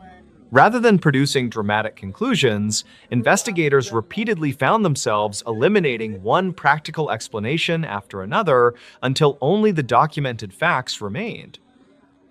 During the conference discussion, veteran detectives emphasized an important distinction often overlooked by the public. None of the official case files described paranormal events, and none encouraged supernatural conclusions. Instead, the reports documented situations in which observable events occurred without leaving sufficient evidence to identify a conventional cause. Experienced investigators considered that distinction essential because unresolved cases demand caution rather than speculation. Even so, many acknowledged that these incidents remained memorable precisely because they resisted ordinary investigative methods despite careful documentation and extensive follow-up. Today, the three files remain archived within their respective county agencies, each carrying administrative classifications that simply identify the investigations as closed without resolution. The communities where the incidents occurred have largely returned to ordinary life, with new businesses replacing old storefronts, schools giving way to vacant lots, and church renovations long since completed. Yet among retired deputies, volunteer firefighters, and investigators who personally worked those cases, the stories continue to surface during conversations about the investigations that proved the most difficult to forget. Not because they revealed something supernatural, but because they demonstrated that even in the quietest Appalachian mountain towns, there are still cases where every available fact can be verified, every witness can be believed, and the truth. In the early morning hours before sunrise on April 12, 1990, a 31-year-old man named Nathan Neesmith pushed down on the gas throttle of the fishing boat that he was steering just off the coast of Georgia. And as he did this, he expected the boat to naturally kind of kick into a higher gear and go faster.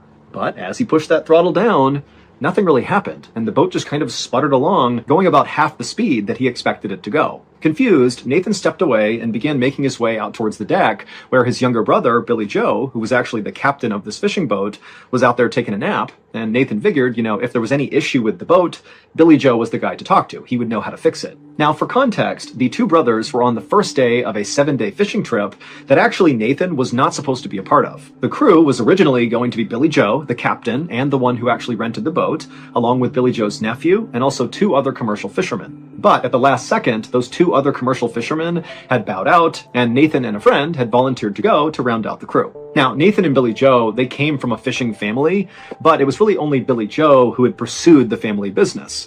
Now, Nathan was perfectly handy out on the water and did know how to fish and knew his way around a fishing boat, but compared to Billy Joe, there was a massive gap in experience.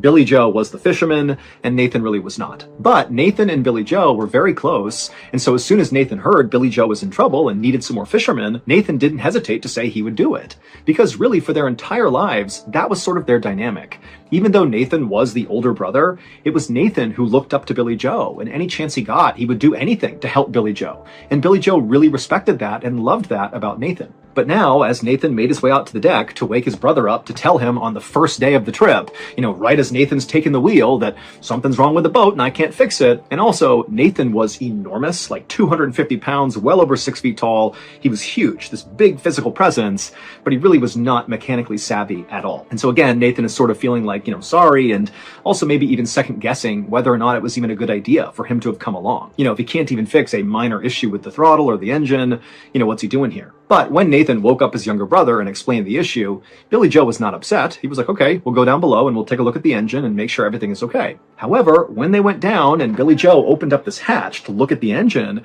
smoke immediately came out, and it was very clear to Billy Joe anyways, that this was not like a minor issue. Something seriously was wrong with the engine. This was a big problem. And so Billy Joe began cussing, he's totally frustrated, and he just told Nathan to, go down below and tell the other two to wake up and come help. And so huge Nathan turned around and went down into the bunk room down below, and the second he got down to that level of the fishing boat, he just stopped, because there was at least a foot of water in the hallway and in the bunk room when he went inside. And so Nathan screamed at the other two fishermen to get up, and so they got up and they're looking down, they're seeing all this water, and so they're starting to panic. And Nathan, he goes back upstairs and he yells to Billy Joe, who's dealing with this engine issue, that in addition to that, it appears the boat is also sinking.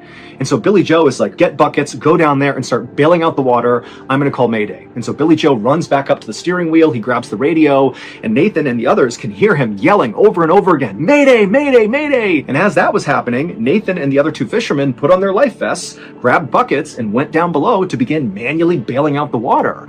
But the second they got down there, it was very obvious the water, wherever it was leaking into the ship, was coming in way faster than they could potentially bail out. But they kept doing it, getting the water out as fast as they could, trying to stay calm. They can hear Billy getting more and more frantic, yelling Mayday over and over again. And then all the lights inside of the ship began to flicker, and then they went out, and they were cast into total darkness. The engine basically had stopped, and it was just silence, just the sound of water rushing into this boat. Also, Billy Joe had stopped yelling Mayday because clearly the boat had lost power and the radio didn't work. And unfortunately, before the power cut out, nobody had heard any of Billy Joe's Mayday calls. So nobody knew where they were, nobody knew they were sinking, and without power, they had no way to communicate to anybody. They were totally alone. So Nathan, Billy Joe, and the others did the only thing they could do. They went up to the main deck, they grabbed their inflatable life raft, they blew it up, chucked it over the side, they grabbed as many supplies as they could, put it in the raft, they all made sure they had all their flotation on, and then they jumped into the life raft, abandoning the sinking fishing boat. Now, once all four men were safely inside of this life raft, they were not as panicked as you might think they would be, because they had put enough food and water in this raft to last them at least several days. They all again had their life vests on, so proper flotation, and even though nobody responded to those Mayday calls, it wasn't impossible to think that maybe somebody had heard the Mayday calls and they just had not called back. Maybe there was a rescue operation coming to their location right now. They didn't know, but it felt plausible that they could be rescued. They would just need to kind of ration out their supplies and stay optimistic. However, their optimism quickly faded when, after only being in this life raft for 30 minutes, right as the sun was starting to come up, Nathan began to hear a strange sound. It was coming from somewhere in the life raft. He couldn't quite place the sound, and so at first he kind of tried to ignore it, but then he noticed the life raft was becoming softer, and then he realized the sound he heard was a small hiss. The raft had a leak, and even though the four men were able to trace the sound of this leak to the actual puncture, they didn't have a patch kit or any meaningful way to patch up this hole. And so all they could do was just put their hands over this leak and do their best to seal it. But it didn't stop the air from coming out. It just delayed it. And so over the next hour, again, as the sun is just coming up on the second day of their big fishing trip, the raft finally completely deflated, and all four men were suddenly bobbing in the freezing cold ocean, surrounded by the wreckage of their sinking fishing boat. And so eventually, the men grabbed the biggest piece of wood from the wreckage that came floating by, and it was buoyant enough that it kind of served as like a makeshift raft, but it wasn't buoyant enough to hold all four of them at once, which meant, they had to take turns resting on this raft, and then they'd have to get back in the ocean and kind of wait their turn again. Totally miserable. And as this was happening, they just stared at the hull of their sinking fishing boat that was still poking up out of the ocean, just drift farther and farther away from them because the current was pretty strong. And as they watched their ship just kind of disappear into the distance, and they're just kind of drifting out into the middle of the ocean, they were all just stunned into silence. They could not believe how this had happened, and so quickly. And also, what were they going to do? They're in the worst possible situation here. It just didn't seem possible that they could actually survive this. Now, for reference, even though the men had salvaged a lot of their food and water from the sinking life raft, and they had their flotation devices on, that didn't protect them from hypothermia. It wouldn't matter if it was super warm outside. What mattered is the ocean was really cold. And because they couldn't stay on that raft, they had to keep cycling through, going back in the ocean over and over again. It was just a matter of time before they would get hypothermia. And sometimes hypothermia can kick in just a couple of hours. I mean, we're not talking days here. This is going to be quick. And all these guys knew that. And so as these men were forced to have these really morbid discussions around who's going to stay in the water and who's going to stay on the raft, Nathan made a drastic decision. Nathan, being by far the biggest physically out of the 4 men, he knew that if he wasn't there right now, the other 3 could easily fit on their makeshift raft and stay out of the water, delaying hypothermia, thereby increasing the odds that they got rescued. And so Nathan did what he always did, and he turned to his younger brother, who he looked up to so much, who he just wanted to help all the time, and Nathan told him, I'm going to swim to the wreckage. I'm going to swim back to the hull of our sinking ship, and I'm going to fashion my own makeshift raft. That way you guys can have this one, and I'll have my own, and we can all get out of here in one piece. Now, keep in mind, it was fairly obvious that the hull of the sinking ship, which was barely visible near the horizon, was at least 3 miles away, just from their own rough calculations. So this is a monster swim to get to that. And so immediately, Billy Joe and the other 3 were like, no, that is a suicide mission. You cannot do that. Do not swim to the hull. You're not going to make it. Now, just to give some additional context here, if you're not familiar with just how challenging swimming in the open ocean is, I'm going to give you my limited experience. So when I was in the military, we had to do one 5.5 mile open ocean swim, and then also we did a whole bunch of 2 mile ocean swims. And even though we were allowed to use amazing wetsuits and fins, we had a swim partner with us, we had the land nearby to use as a reference to make sure we're going the right direction, we had food, we had water, we were in great shape. Even with all of that, open ocean swims are miserable. You get all this salt in your mouth and your nose, you start cramping and chafing. I mean, it takes hours and hours and hours to swim some of these distances, and you're constantly fighting against the waves. I mean, it is an absolute chore swimming in the open ocean, again, even with all the right stuff in place. And you got to remember, Nathan is this big guy, he's got this big bulky life vest on that's going to make it hard to swim. He doesn't have fins, he doesn't have a wetsuit, and he's got no landmarks around him, to make sure he's going in a straight line. Typically, when you're swimming in the ocean, you're constantly looking at the land or some other landmark to make sure you're going in the right direction. He wouldn't have had that. And also, it's this unknown distance he's covering, and there could be predators in the water. I mean, there's so many barriers here that basically there was like a 0% chance this swim would be successful. But Nathan totally understood what he was really doing here.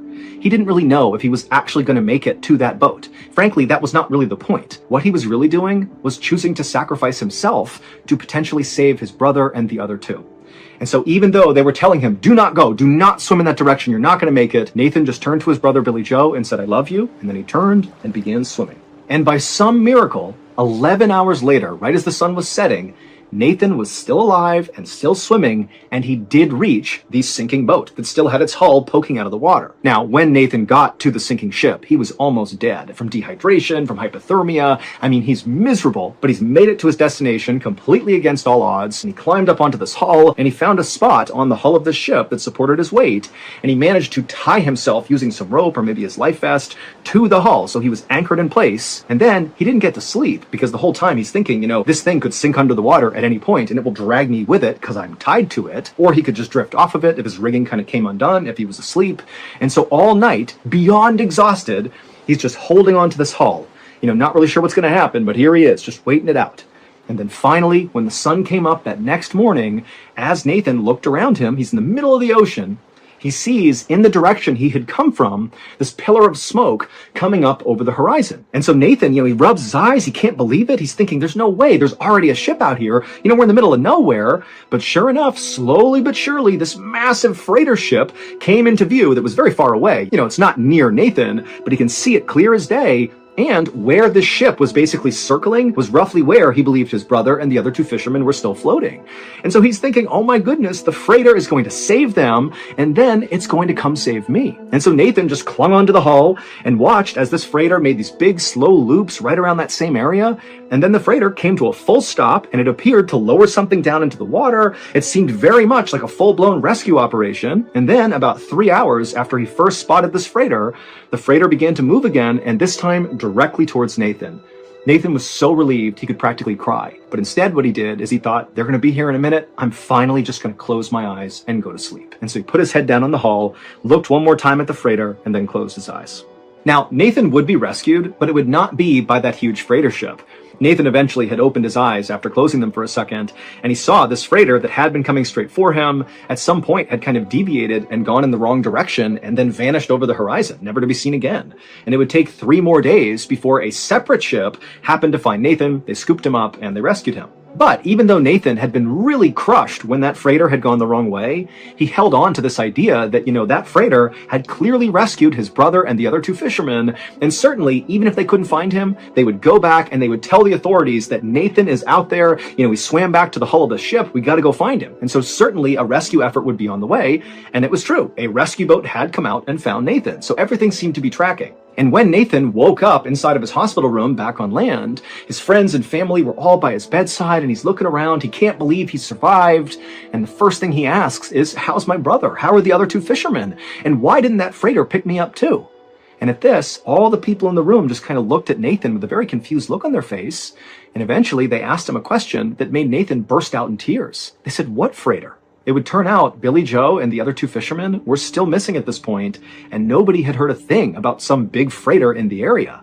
As far as anybody knew, at least in Nathan's family, that freighter ship did not exist.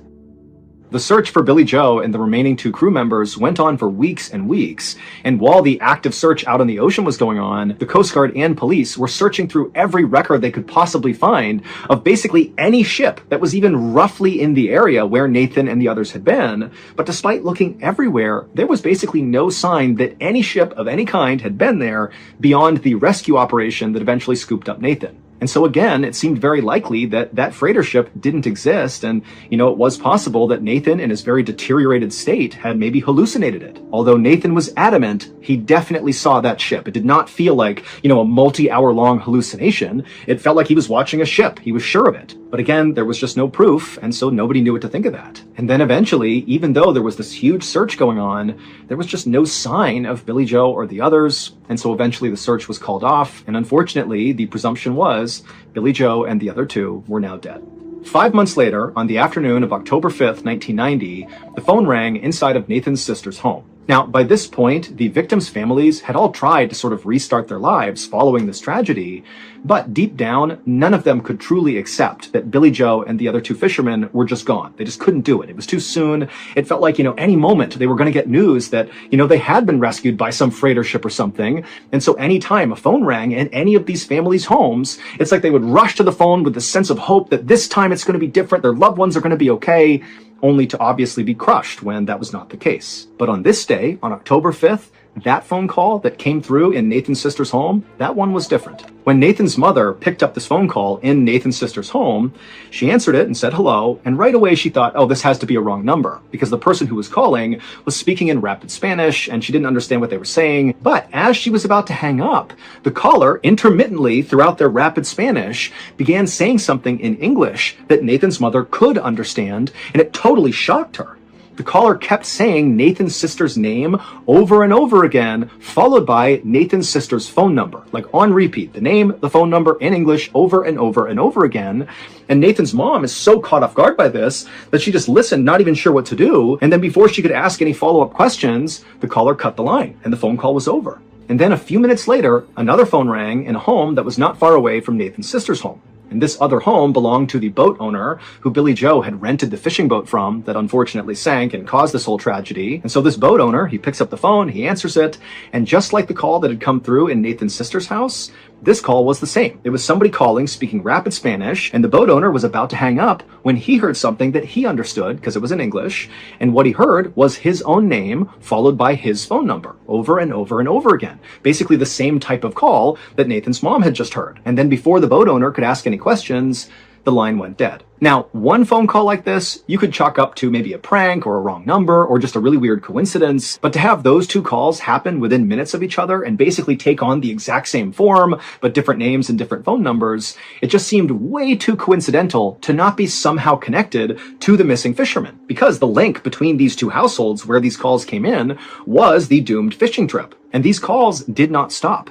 Every few weeks after this first time these calls came through, the phone would ring in Nathan's sister's house or in the boat owner's house, and it would be the same thing all over again. Rapid Spanish followed by either Nathan's sister's name and then her phone number, or the boat owner's name and his phone number. Just like that for weeks and weeks and weeks. And so as soon as this started happening, Nathan's family and the boat owner, they figured out they were both getting these weird calls, and they contacted authorities, which kind of restarted the search for Billy Joe and the missing fisherman, because now it seemed very plausible that maybe Nathan really had seen a freighter, and that freighter really had picked up Billy Joe and the others, and maybe they had been taken to another country, a Spanish-speaking country, and maybe people were trying to get in touch with the families now to get them back home.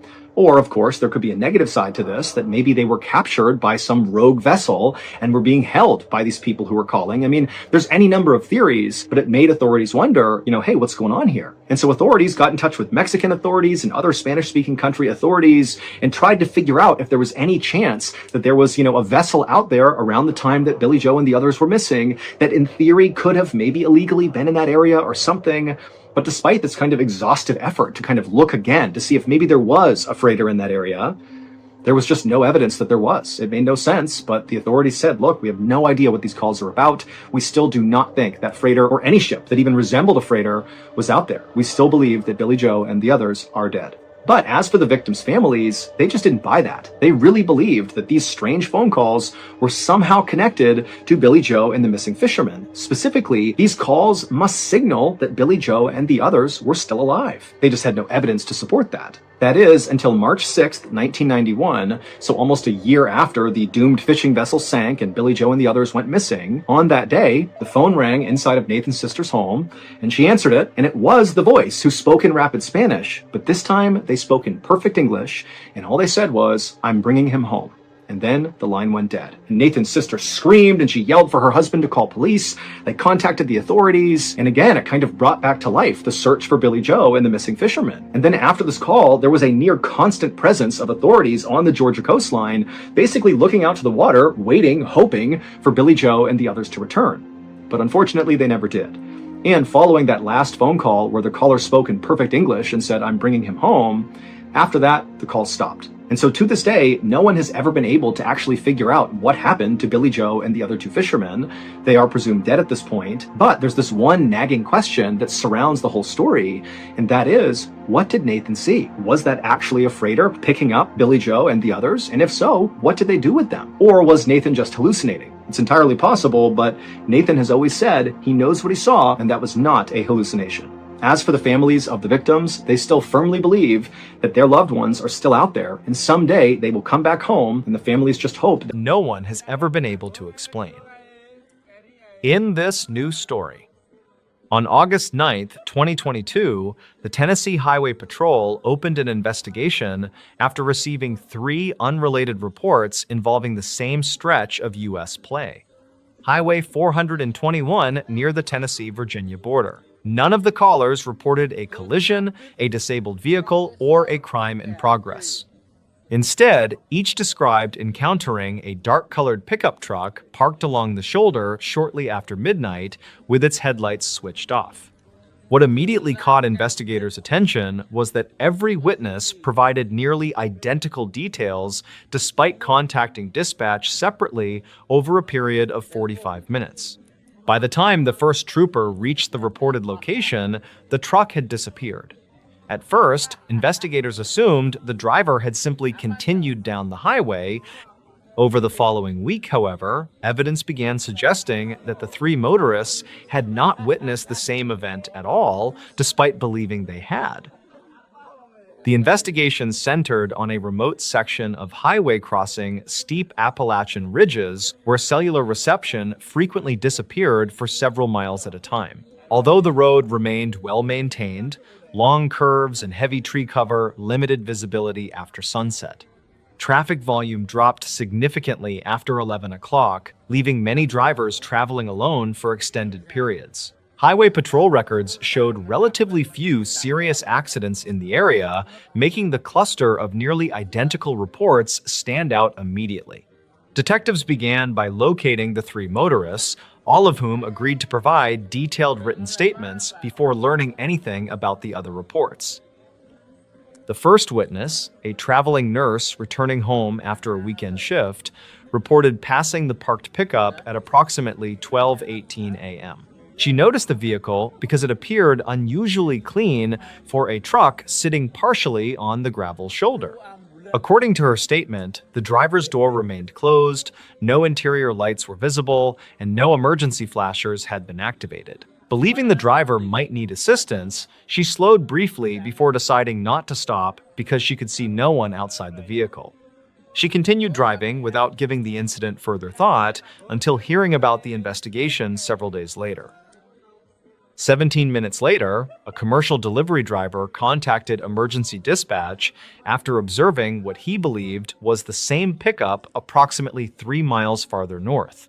Unlike the previous witness, he recalled seeing the driver's side door standing open while the headlights remained off. He reduced speed, expecting someone to emerge from the darkness beside the road, yet no movement appeared anywhere near the truck. Dashboard camera footage from his vehicle confirmed that a pickup had indeed been parked on the shoulder, but the grainy nighttime recording failed to capture enough detail for investigators to identify the license plate or determine whether anyone had been nearby. The third report arrived shortly before 1 o'clock from a retired firefighter driving toward Bristol after visiting relatives. His description matched the previous witnesses in almost every respect except for one important detail. He insisted the pickup had been parked facing the opposite direction from normal traffic flow. Initially, investigators believed the witness had simply become disoriented while driving through the mountain curves after midnight. Accident reconstruction specialists later visited the location and determined that his description of the vehicle's orientation accurately matched physical tire marks discovered beside the highway later that morning. Troopers searched the entire section of highway before sunrise without locating the pickup. Instead, investigators found fresh tire impressions leading from the shoulder toward an abandoned gravel access road that had once served a nearby communications tower. The road ended less than half a mile later at a locked security gate overlooking a steep ravine. Officers found no vehicle beyond the gate and no evidence suggesting a truck had turned around within the narrow clearing. Drone surveys conducted after daylight confirmed there were no alternative exits, hidden trails, or recent signs of off-road travel capable of explaining where the pickup had gone. Detectives next examined surveillance footage collected from service stations, convenience stores, and highway cameras covering every possible route leading toward the reported location. Investigators expected to identify the pickup entering or leaving the area within a predictable time frame. Instead, analysts discovered that no camera captured a vehicle matching the witnesses' descriptions after approximately 11:40 p.m. before the first emergency call. Every highway connecting to the remote section had at least one functioning traffic camera, yet none recorded a dark-colored pickup during the period in question. The absence of digital evidence became one of the most difficult aspects of the investigation because it conflicted directly with 3 independent witness accounts and partial dashboard camera footage. Forensic specialists inspected the tire impressions recovered from the gravel shoulder. Measurements indicated a full-size pickup equipped with all-terrain tires, but the tracks ended abruptly where the gravel access road met exposed bedrock near the communications site. Search teams expanded their examination well beyond the immediate area, covering wooded slopes, drainage channels, and abandoned maintenance roads. Helicopters equipped with thermal imaging searched throughout the following night, while officers checked nearby storage buildings and isolated cabins. No vehicle matching the descriptions was ever located. Investigators ultimately concluded that the tire impressions confirmed a truck had reached the access road, but offered no evidence explaining how it had left. Several months later, analysts completed a synchronized reconstruction using dispatch logs, vehicle telematics from the delivery truck, dashboard camera timestamps, and the responding troopers' GPS records. The reconstruction revealed an unexpected inconsistency. Based on verified travel times, the three motorists could not all have observed the same pickup. According to the timeline, the vehicle would have needed to travel between reported locations faster than physically possible without passing one of the witnesses who had been continuously driving the highway. Investigators carefully reviewed every timestamp multiple times before accepting the conclusion. The reports remained individually credible, yet together they described movements that could not be reconciled. The case was eventually closed after detectives exhausted every investigative lead. No missing vehicles matching the available description were reported anywhere in Tennessee or Virginia during the relevant period. No abandoned pickup was recovered in surrounding counties, and no evidence suggested that the motorists had coordinated their accounts before contacting authorities.